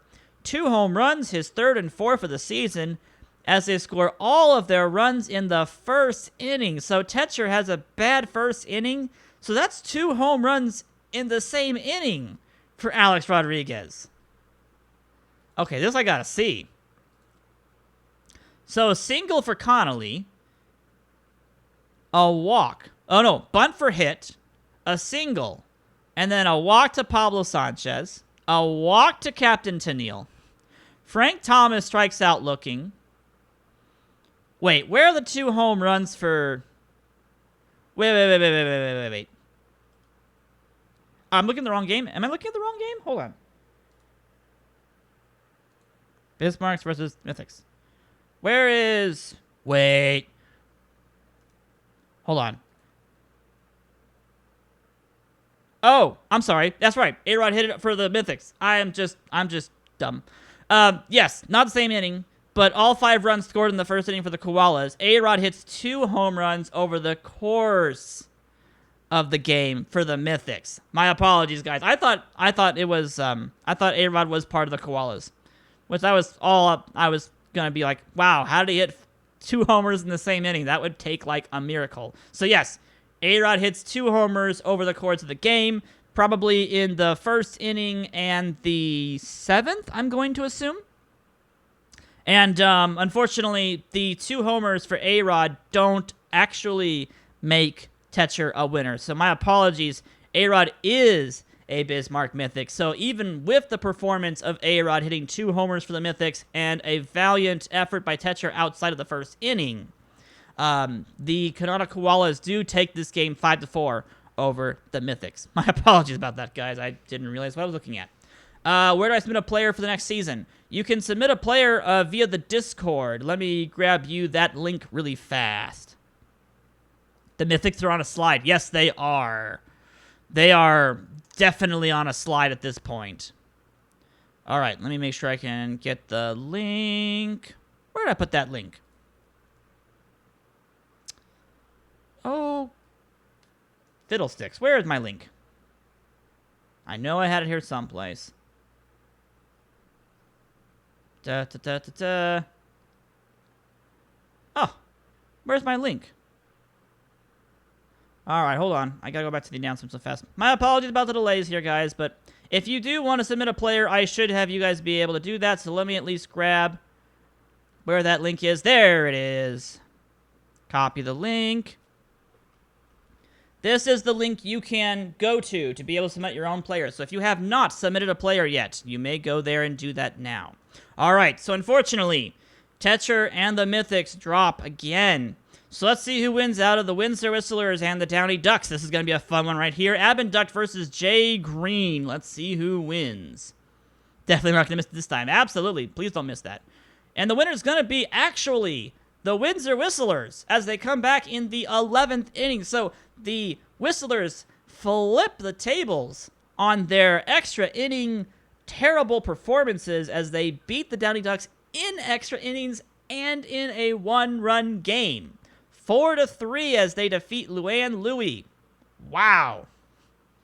So Abenduck does not get the win, but he does have a good performance, and the Downey Ducks fall to 13-8 after having a wonderful comeback victory against the Apollos.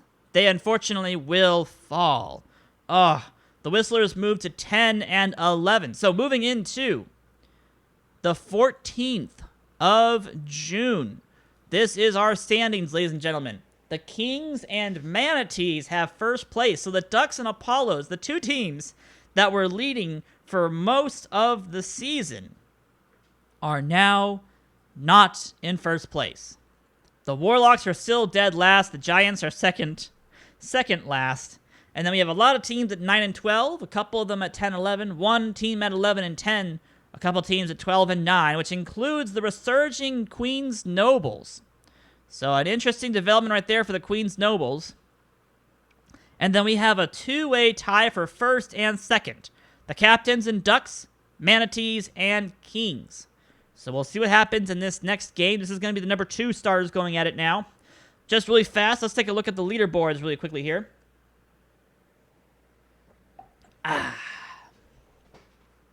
As we're at 1 hour and 30 minutes. We got 30 minutes left, guys, before we're going to be ending this stream.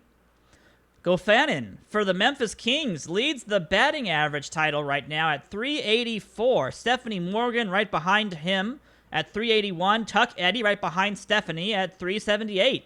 Shovel Bryant does have the lead in home runs at 11. Ken Griffey Jr. right behind him with 9, and Luke Gofanin at 8. Bryant also leads the league. He's tied, technically, with Ken Griffey Jr. for RBIs at 27. Pete Wheeler now owns the league in stolen bases. He takes that from Slobotnik with 14 stolen bases. Tuck Eddy with 13. Chris Jacob at 12. For WAR, it's Ken. Ken Griffey Jr. has a 1.9 WAR. He has had a phenomenal season so far. I would say that Jay Mills has also done very well. Cade Munson doing very well so far. Hitting streaks, we had Stephanie Morgan with a 19-game hitting streak. That got snapped, unfortunately. So we have our new leader for the hitting streak at 19. But we'll see if somebody else can come back and get something higher than 19. For ERA, Christina Beatty actually owns the ERA title right now at a 182. Benjamin Abenduct has a 194, and Eric Gagne, the closer for the Bismarck Mythics, has a 196. The most amount of wins right now goes to Jay Green at 8. Pedro Martinez is close behind him with 7. And then Ramona Bennett from the...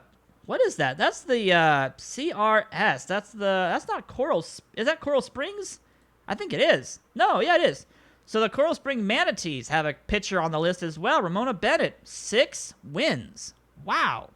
Strikeouts right now goes, of course, to Benjamin Abenduct at 144. Villegas has 131. Pedro has 124. Abenduct has the best WAR at the moment at 4.7. Hellerman is right behind him at 3.3. Pedro Martinez right behind her at 3.0. And, of course, Amir Khan, 10 saves. Dontrell Willis has got 9. Luann Louie has got 8. All right. Back to the scores really fast. We're going to be seeing the Koalas versus the Squirrels, Swatters versus the Giants, Kings are going to be at the Mythics, the Goats are at the Apollos, Manatees are going to be at the Robins, Warlocks at the Cluckers, Ducks versus the Captains, Portland Pioneers versus the Windsor Whistlers, and the Marmots are going to be at the Nobles. So we'll see what happens with all these games right really fast. Ooh. Too much talking, not enough drinking water. Kurt Schilling versus Betty Houston for the Koalas versus the Squirrels.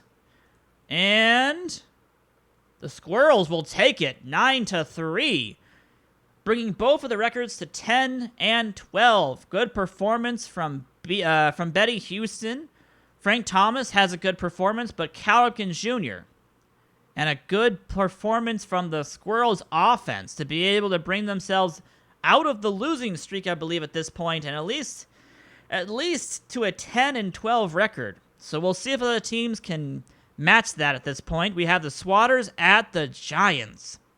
This is Shooter McGavin versus yours truly. Oh, another bad performance from my pitcher. The Giants lose it 5-7. Homers for Gloss, Phillips, and Peavy. But the Giants will move to 8-14. Oh, man. Just those first 2 innings just destroying any chance the Giants have of being able to win this ball game as they fall to 8-14. Swatters go to 10-12. The Kings versus the Mythics. This is Tim Hudson, potentially the best number 2 pitcher in our league right now, versus Brenda Marquardt for the Mythics. And the Memphis Kings will lose it. They lose the game 3-2 in extra innings. Derek Jeter hit a homer, his 3rd of the season. Bismarck had homers to Kevin Lewis. Yeah, Kevin Lewis and David Van Hute, his 1st of the season. That's Lewis's 8th homer of the season, as the Bismarck Mythics make a surprise victory over the Memphis Kings. 3-2. So the Bismarck Mythics take down the Memphis Kings. Kings go to 14-8. Bismarck Mythics go to 10-12. Let's move on to the Goats versus the Apollos. Both of these teams are 12-9. This is TJ Lauerman versus Evan Screwball. And the Apollos look dominant in a 4-1 victory over the Durham Goats. Good job by Houston right there. Heffernan hits her 8th homer of the season. Wally Evans hits his 1st. The Goats moved to 12-10. The Apollos moved to 13-9. The Manatees versus the Robins. This is Ramona Bennett versus Pico de Gallo. And the Coral Spring Manatees win this game as well, 8-5. So they move to 15-7. Homers, two homers to 2 different people. Chico Pappas has his 5th and 6th homer of the season. Meisenheimer has his 6th and 7th homer of the season. Gary Allen has his 3rd. Beltran and Chipper Jones have their 6th and 5th homers, respectively, of the season. But the Coral Spring Manatees, again, move to 15-7. Lansing Robins move to 9-13. The Warlocks versus the Cluckers. This is Kenny Kawaguchi versus Bobby Bullgreen. And the winner of that one is going to be Bobby Bullgreen and the Cluckers as they take a 6-3 victory over the Salem Warlocks. So the Warlocks are now 10 games behind 500, which means I don't think they have an opportunity to get back to 500 at this point. I think they're actually beyond saving almost. Good job by Zenon Estrada for Salem, though. 2 home runs, his 4th and 5th of the season, but Jim Thome, I believe that might have been a 3-run homer. And the Kansas City Cluckers go to 10-12 for the season. So a good job right there. Here comes Linus. The Captains, home against the Ducks. Both teams are 13-8. A big matchup right about here. This is for a tie of 2nd place, I believe. And then the loser gets to go down into, I believe, 4th place. Nancy Chin versus Jessica Wasarsis. And the winner is going to be the Ducks. A good performance by Jay Green, Pete Wheeler, and the offense of the Ducks to come back and win it after breaking the tie in the 9th inning. Wow. Greg Peters has his 7th homer for the Virginia Beach Captains, but the Ducks will move to 14-8, knocking the Captains down to 13-9. Did Pete Wheeler have any stolen bases on the game? No, there were no stolen bases whatsoever. Interesting. All right. Pioneers are going to be at the Windsor Whistlers. This is Doc Holliday versus Maria Luna. Chance here for the Portland Pioneers? No, it's not, as the Windsor Whistlers will win 7-5, moving to 500 at 11-11. The Portland Pioneers will move to 9-13 as they lose the game 5-7. Homers only going to Conine over the course of that game. Too much time I was rusty. Of course you were, of course. All right, Marmots at the Nobles. Last game of the day at this point. The Marmots are 11-10. Nobles are 12-9. They are 9-1 at home. So when the Queens Nobles are at home, they almost always win. Do they win this game? Yes, they do. It took them until the 8th and 7th innings, but they get homers from Uchida and Triangle again. I think I've just seen that same result like a couple days ago. But the Nobles will move to 13-9, knocking the Marmots back to 500 at 11-11. Barker gets the win. Delgado gets the loss. The Queen's Nobles just continue to impress me. Like, I did not expect the Nobles to be vying for, at the least a playoff spot, if not first place. They are 2 games back. They're a game back of second place from the Kings and Ducks. The Manatees are looking really solid. But the Queen's Nobles are 8-10 in their last 10 games, right on pace with the Kings and Manatees. The Warlocks are 1-9. The Giants are 3-10 or 3-7. The Cluckers are 3-7. So both of those teams are failing.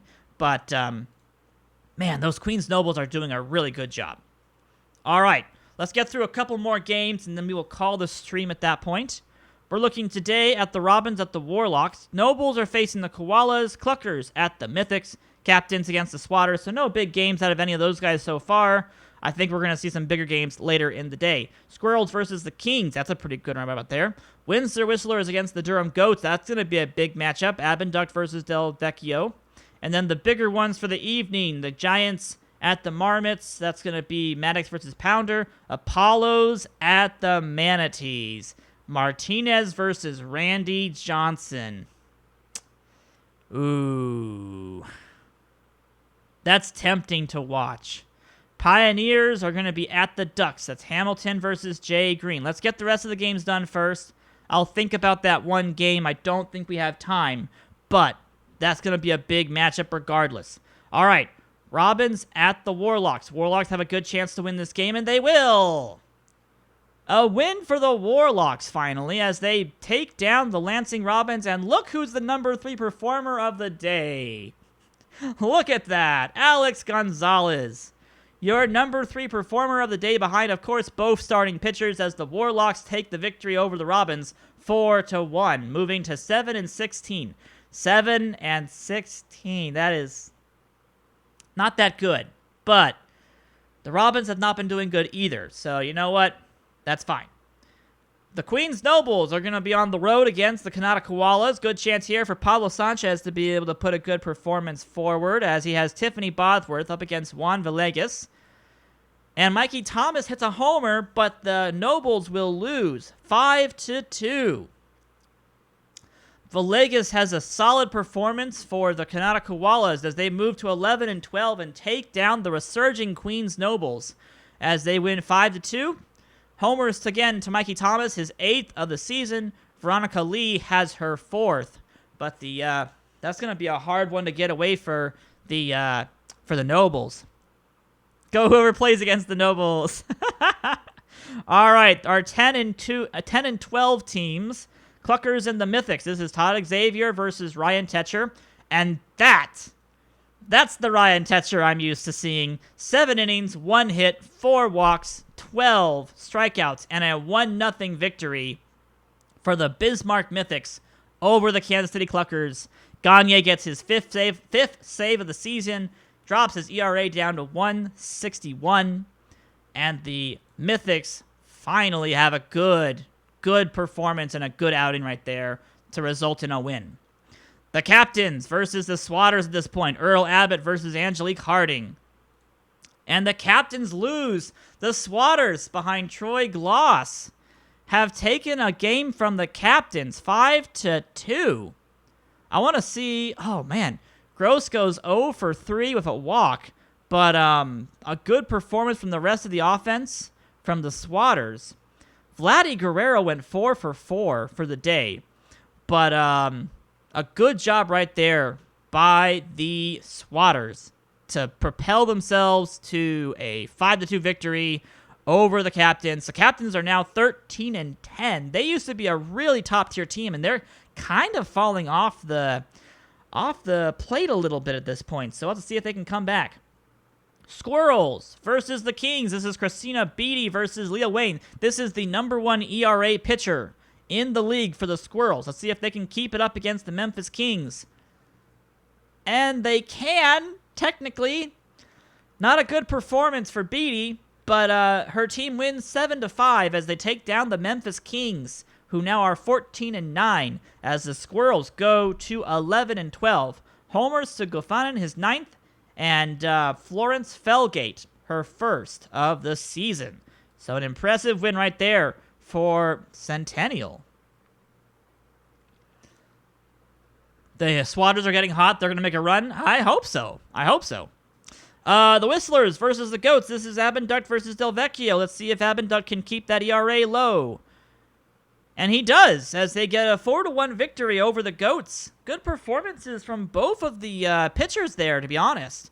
A good save for Glass right there as well. Homers to Petrovic, his 5th of the season, as the Windsor Whistlers tie up the Goats at a 12-11 record.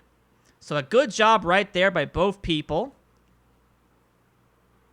And we'll have to see if that means the Whistlers can make a playoff run. If they can start to get some more wins behind Abinduct, they would be a very serious contender. The Giants versus the Marmots. Chance here for the Giants to go on the road. The Marmots are very good at home, though. Greg Maddox from the mound versus Percy Pounder. And the Giants win it in extra innings. A 4-3 victory for the Toronto Giants. Very, very nice. A good victory right there by the Toronto Giants as they move to 9-14. Excuse me. The Murfreesboro Marmots are now 11-12. Maddox had a good performance, but homers to Uma Morris, Delgado, and Nevin for the Murfreesboro Marmots.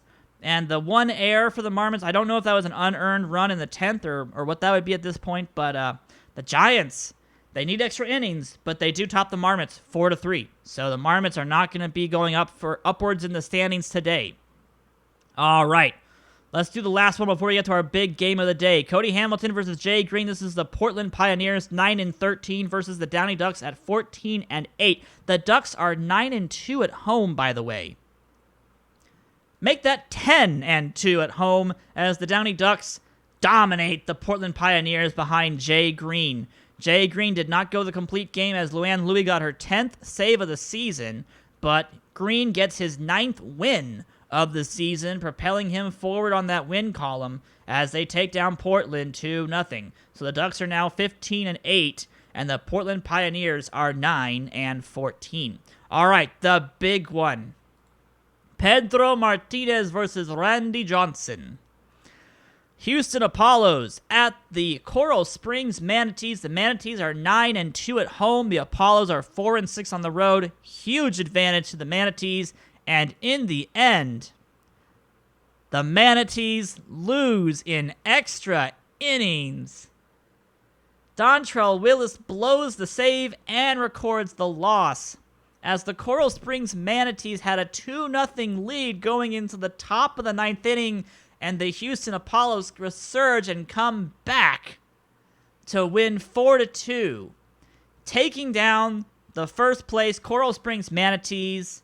We now have a couple more ties to talk about. The Manatees and Ducks are 15-8. The Kings and Apollos are 14-9, and the Nobles and Captains are 13-10. So we're just going to keep going with the upsets, guys, because this is going to be fun all the way through the end of this season. All right. Yay, we have people creating players. Awesome. Thank you, guys. Thank you. Appreciate that. All right, I'm going to speed up a little bit because this is the number 2 pitchers. So let's just go ahead and auto-play all the games at this point. Warlocks are at the Apollos, so that's going to be a win probably for the Apollos. Ooh, the Manatees play against the Whistlers. Goats are going to be at the Pioneers. Marmots are at the Virginia Beach Captains, so that should be a game for the Captains to win right about there. Koalas are going up against me and the Giants. Mythics are going to be at the Robins. Very nice. Cluckers are going to be at the Squirrels. Okay. Ducks are going to be at the Swatters. All right. Ducks should be able to do a good job right there, but let's see if the Swatters can keep it going. And then Kings versus the Nobles. All right, so that'll be our big game of the evening. Is going to be that last one. Let's see what happens. Right off the bat, the Warlocks can do absolutely nothing against the Houston Apollos. The 12th home run of the season for Shovel Bryant. He still leads the league with 12 as the Apollos win 8-3. The Whistlers win 7-5 over the Coral Springs Manatees, so that's another game against the Manatees taken down. So we have a tie across the board for first place so far. Chico Pappas had his 7th homer of the season. Maria Luna won her 4th game. The Goats managed to come back against the Pioneers, and they won 7-6. The Ducks have definitely been one of the most consistent teams. Yes, I definitely agree on that. Behind Jay Green and their offense, they are very good. The Virginia Beach Captains won 13-3 over the Marmots. Wow. A solid performance from the offense of the Virginia Beach Captains, with Vladdy hitting his 7th homer of the season, Peters his 8th. The Toronto Giants lost to the Koalas 7-4. Not a good outing from yours truly again, unfortunately. That's just unfortunately going to be the case. Burnett hit a homer for the Koalas. Phillips and Delgado hit homers for the Giants.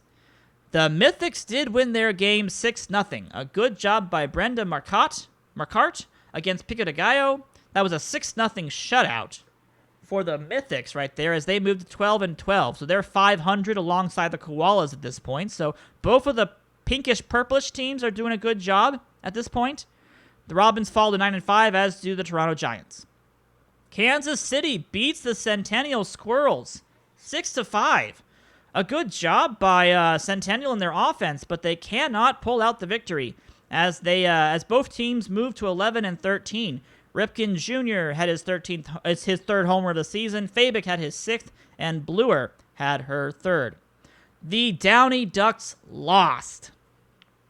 That's the big upset so far, ladies and gentlemen. The Downey Ducks lost their game. They're now 15-9 as they lose 3-2 after giving up the go-ahead run in the 7th inning. They had homers by Todd Helton and Jay Green, but they could not squeak by with the victory over the Louisville Swatters as the Swatters take it to the Downey Ducks. And then the last game of the day, unfortunately, the Queens had nothing to be able to say against Tim Hudson and the Memphis Kings, as the only thing they could muster was a solo home run by Mikey Thomas. And Memphis Kings go to 15-9, so we have, what now, we have 4 teams. 4-way tie for first place heading into the next game of the season, which is going to be June 24th. We're back to the number 1 starters. The Kings, Apollos, Manatees, and Ducks, the 4 best teams in the league. We have one worst team, which is going to be Salem, of course. 3 teams tied at 9-15, so we do have our bottom feeders. The Marmots, Cluckers, and Squirrels are all 11-13. We have 3 teams at 12-12. As Tony Gwynn has taken the batting average title right now, 404. Wow. That's actually impressive. Tuck Eddy has the stolen base lead at 15. Jay Green has 9 wins. Yeah, if you want to change the name, I can absolutely change the name. Eric Gagne has the ERA lead now at 161. Abenduct has the strikeout lead right now, 154.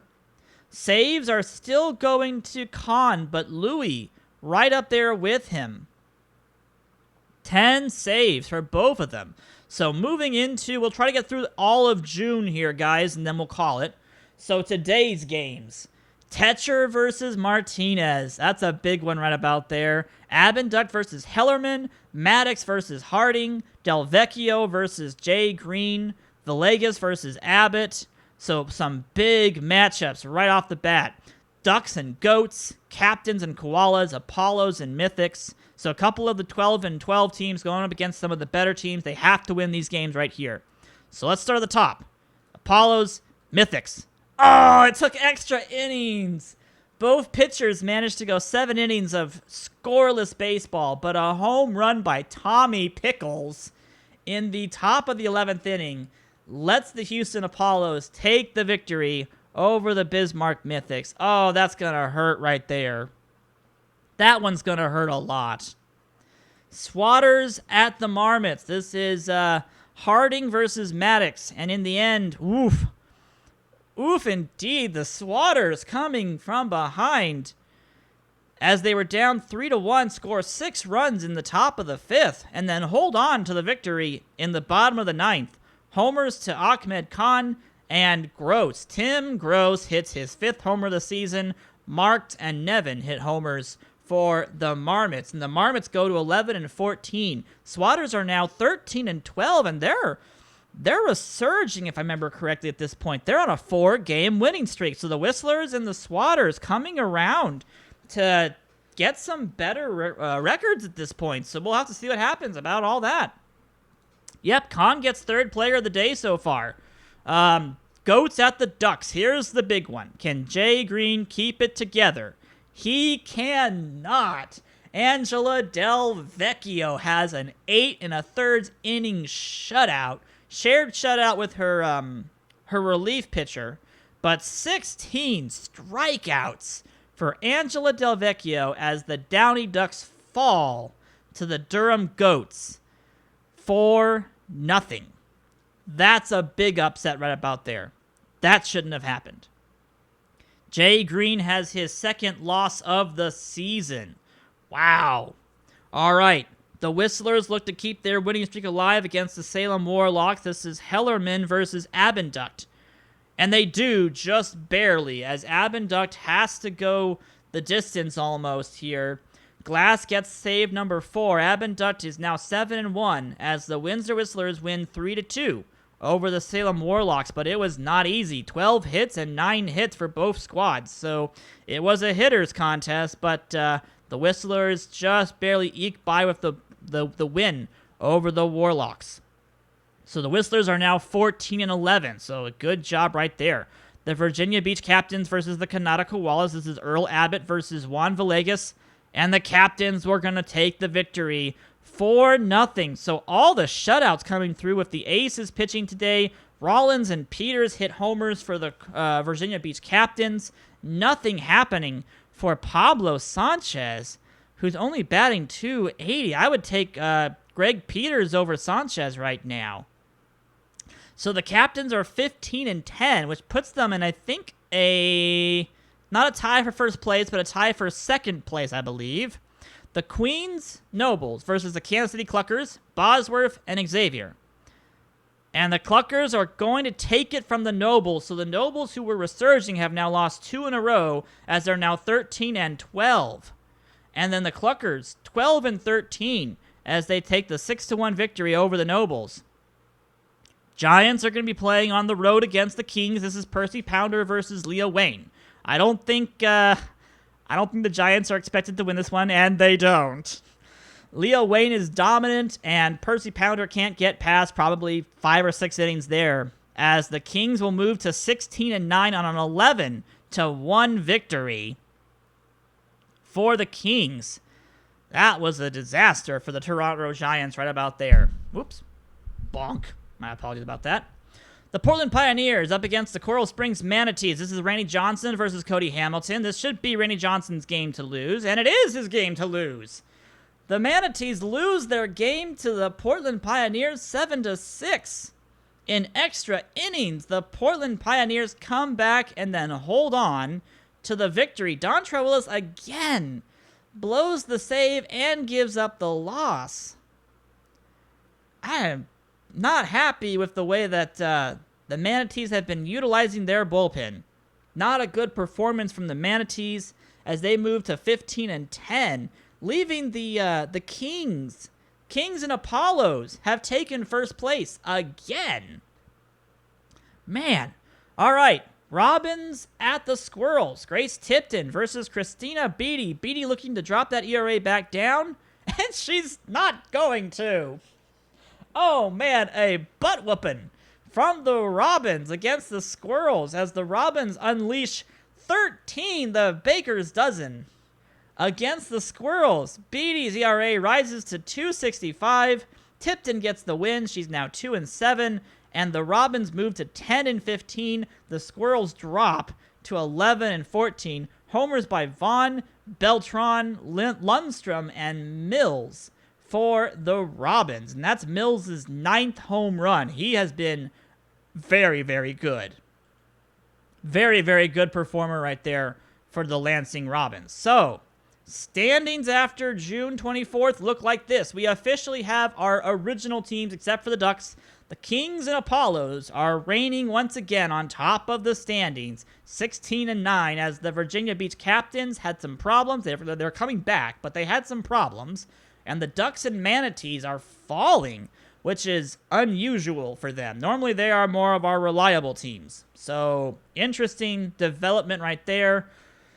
The Warlocks, I don't know what else you can say about the Warlocks. They're pretty much done at this point. I would assume that they're pretty much on their way out. So moving into the last, I believe this is going to be the last game. Nope, yeah, last game of the stream, ladies and gentlemen, with 4 minutes to spare. Let's get through the last game of the stream. This is the number 2 pitchers. Big matchups right here. We have the Kings at the Captains. 16-9 Memphis Kings versus the 15-10 Virginia Beach Captains. We're going to see on top of that the Coral Spring Manatees versus the Durham Goats at the end of the evening. And then, of course, the Apollos are going to be at home against the Squirrels. So let's get started with everyone but the first game. So let's see if I do anything better or worse today. Hey! There we go. That's more like it. A 6-0 victory for the Toronto Giants behind a dominant pitching performance from yours truly. 7 innings, 8 strikeouts, 2 walks, 2 hits. The Cluckers go down to 12-14. The Toronto Giants move up to 10-16. Homers for Keisha Phillips. And I believe that's Andy Hayes. Yes. The Warlocks at the Pioneers. 7-18 Warlocks. Let's see if they can beat the Pioneers. The Pioneers just beat the Houston Apollos. No, they beat the Captains, I believe. They beat someone really good in the last game. So the Portland Pioneers coming off of a big game win again. It took extra innings and a couple of extra home runs, but the Portland Pioneers moved to 11-15, keeping the Salem Warlocks deep in the basement at 7-19. Ouch. 8-5 extra inning victory right there for the Portland Pioneers. They had to, it was tied all the way through the 11th inning. So a walk-off right there. Probably a walk-off home run for one of these guys. Because you wouldn't need to score 3 runs unless it's a homer. So, interesting. All right. Mythics versus the Whistlers. This is Marquardt versus Luna. And it's going to go to the Whistlers. The Whistlers are on a roll now. 5th homer of the season for Alex Rodriguez, but the Mythics dropped 12-14. The Whistlers are now 15-11. I think they're on a 5-game winning streak now. No, 6-game. They're on a 6-game winning streak, aren't they? 7. My apologies. The Whistlers are on a 7-game winning streak. They're 9-1 in their last 10 games. Homers to Petrovic and Garcia Parra. Another win for Luna as she goes to 5-3. Wow. All right, the Apollos home against the Squirrels. Betty Houston versus Evan Screwball. And the winner is going to be the Centennial Squirrels. They take it to the Apollos 6-3. Homers for Centennial. For Ripken Jr., Thumper McThumpers, and Fabic. Wow. So they take down the Houston Apollos, who now move to 16-10. Squirrels move to 12-14. All right, Swatters time. Schilling versus McGavin. 12-13 Koalas versus the 13-12 Swatters. And the Swatters are dominant again. McGavin has a great performance. 6-0 shutout victory for the Swatters. Another homer by Troy Gloss, his 6th of the season. As Shooter McGavin goes 7 innings, 9 strikeouts, 3 hits, 2 walks. Good performance for the Swatters as they continue on pace. I think the Swatters and the Windsor Whistlers are now officially our resurging teams, as they have won 5 games and 7 games in a row respectively. The Swatters move into, 4th place? Potentially 4th place. We'll see if they can do that. So a good performance from the Swatters and from the Windsor Whistlers, putting them back in playoff contention. All right. The Lansing Robins look to take the Queens Nobles to 500. They've got Pico de Gallo versus Ed Barker. And they will not, unfortunately, be able to get that advantage as Amir Khan gets his 11th save of the season. Kwan gets the win. The Robins fall 4-2 against the Nobles. Jay Mills has his 10th homer of the season, but Uchida and LeBeau have homers for the Queens Nobles as they move to 14-12. All right, the big one, or at least the big three. Coral Spring Manatees on the road against the Durham Goats. Big game here for TJ Lauerman and his Goats against Ramona Bennett and the Coral Springs Manatees. And the Manatees destroy them. Absolutely destroy them. Riddle has a homer for the Goats, but the Manatees score 18 runs on 18 hits. As Larry Walker gets player of the day, going 3 for 4 with 2 RBIs, a double, and 2 singles. 4 times he scored 2 walks. Ouch, poor TJ indeed. A bad performance from the Goats. And that'll put the Coral Springs Manatees. Is that a tie for first place? No, because we have the Memphis Kings still to go. So the Manatees and the Apollos are right now tied for second. So we'll see what happens about that. Downey Ducks versus the Murfreesboro Marmots. Let's see if the Marmots can take a game away from the Ducks. And they can! It's a walk-off! Raul Mondesi. Again, with the amazing performances just coming out of the woodworks.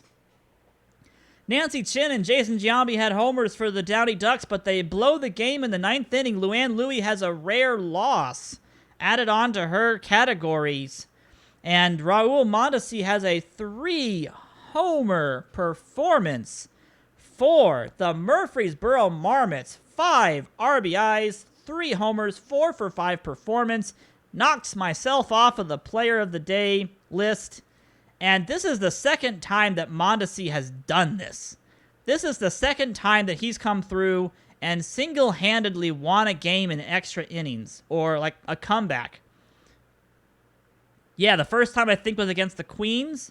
I think he had a walk-off homer. No, he helped them score 5 runs in that game. I believe he helped them walk it off in the 9th inning. Yep, so this is his second walk-off home run in the season for Raul Mondesi. Oh my gosh, this guy is great.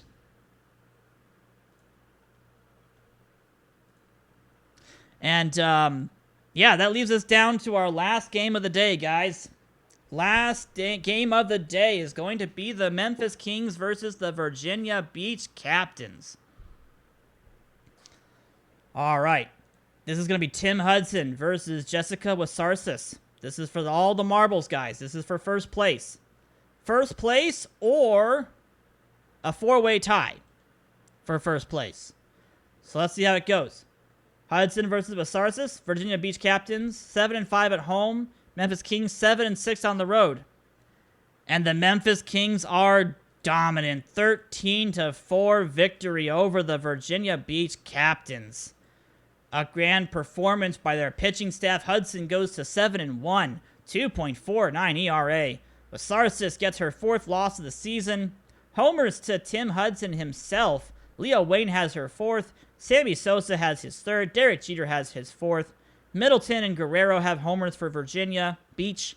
But that will make our standings like this, ladies and gentlemen. The Memphis Kings are your new first place team after the exit of June. So heading into July 1st. These, if I can get back to the standings, these are going to be your leaders for the month of June. We will not have the 4-way tie, unfortunately. We will have a single leader at the head, which is going to be the Memphis Kings. The Houston Apollos and Manatees close behind them in second. The Ducks, Captains, and Whistlers all at 15-11. And those Whistlers are resurging with a 7-game winning streak, by the way. The Nobles, Swatters, and Goats pull up at 14-12. Play another round to reestablish the tie. No. We're going to look at July 1st. Make sure that it looks good. Make any changes. Look at the number 2 starting pitchers. See if you want to make any changes to stuff before we do any more simulations. So, ladies and gentlemen, that is the end of our stream for today. You can look at these statistics, take a good look at it, see how your team is being able to do so far. I will export the statistics of every single player into the Discord so you guys can take a look at your individual players, see how you're doing, and I hope that your team has been doing well, because mine is almost dead last. So, hey, I'm not so happy about that. But either way, thank you guys for watching. Thank you for being here for episode 4 of the Science Saturday Backyard Project streams. I hope you guys had a fun time watching your teams be able to play, and just the back and forth that we've had so far this season. Let me actually finish on one last screen. I want to show off just this statistic. So there you go. That's our graph. That's our graph so far for the season. So the Apollos and Kings have been flirting in first place. The Ducks have been in first place for a little bit. What is that? Virginia Beach Captains were in first place for a little bit. I think the Manatees were in first place for 2 weeks. This is going to get crazy, guys, and we're only a little over halfway done. How many teams make playoffs? Actually, that's a great question. Let me make sure I know how many we have set up for that. We are going to be seeing 6 teams in playoffs. 6 teams go to playoffs, and it's a ladder-style playoff, which means number 6 team, which would be 1, 2, 3, 4, 5, 6, the Whistlers would play against the Captains. Winner of that would play against the Ducks. Winner of that would play against the Manatees, and so forth, until they would play against the Kings at the top. That's what it would look like if it ended right now. So the Nobles, Swatters, and Goats are outside of playoff contention right now. They are a game behind. So they've got to get started here, because at this point, they need to get moving and get up into the top 6. So again, top 6 advance. We have a ladder-style playoff at that point. You guys have got to be looking for your teams to turn it around here really fast. We only have a couple more. Let's see. We've got 8 games in July, and that's it. You have 8 games left, ladies and gentlemen, to be able to make your team get into playoffs. So if you are, Salem basically is out of playoffs at this point. They are literally, what are they? What's their magic? What's their, I'm guessing they're probably about to be punched out of playoff potential here in a second. One more loss and I think they're done, because they can only finish the season at 14-20 at that point. So I think they're about out, and we'll have to see what happens about all that. Shovel Bryant's batting average is .260. Has not been doing so good, unfortunately, on the batting average. Gofanin is definitely the better person for a Triple Crown potential. 9 home runs, .390 batting average. Gofanin is definitely the best option for Triple Crown at the moment. They would have to win every game, and the other would have to lose every game. That's pretty much what would have to happen. The Warlocks would literally have to, win every single ball game, and all the top-tier teams would have to average back out, and I think they'd have to eke in with maybe a 6th-place playoff contention at this point. I don't see them really being able to have a shot at this. I don't see it, is all I'm going to say about that. I think their elimination number, which I somehow don't have, but their elimination number is probably down to 1 at this point. So depending upon who they're going to be playing on this first day, which is the Goats. Yeah, they're done. Yeah, I think the Warlocks are done, guys. I think they'll be our first team to get knocked out of playoffs at this point. We're 3 games out of a playoff spot. Probably need to go at least 7-1. I doubt 6-2 will do it. Which team are you in? Rough Cut? Which team are you in? The Cluckers? Yeah, Cluckers. I guessed right. Nice. Yeah, if you're 12-14 at this point, you really need to go pretty much aces all the way across the board at this point. 6-2 might win you that, but that would make you finish 18-16, and I think that's gonna be just behind some of our better performers, because the Whistlers have a great spot because of the fact that they've got Abinduct. He can win them half of their games because of that ability to pitch. And that means that they're at least going to win 4 more games. So they're at least going to be probably guaranteed to win 19 games by the end of the season. So it was all about their number 2 starter. For the Whistlers, it was all about their number 2 starter. Could they win more than, a third of Luna's games? And they have. They've won, 5 out of the 5 of the 13 that she's done. And then, of course, they've managed to pull a couple victories with Mendelssohn, and even Tom Glass has got a win, although Tom Glass has blown a couple games too. So, but we'll see how that goes next Saturday, ladies and gentlemen. Next Saturday is the last regular season stream for the Backyard Project. And then the next week after that, we will do playoffs. And we'll see how that goes. So, thank you guys so much for watching. I will get these statistics out to all of you guys so you can look at them and see what your players are doing. Thank you so much for watching again. I know I keep saying that, but thank you for being here, guys. And I will see you all next Saturday. Have a good rest of your days, guys.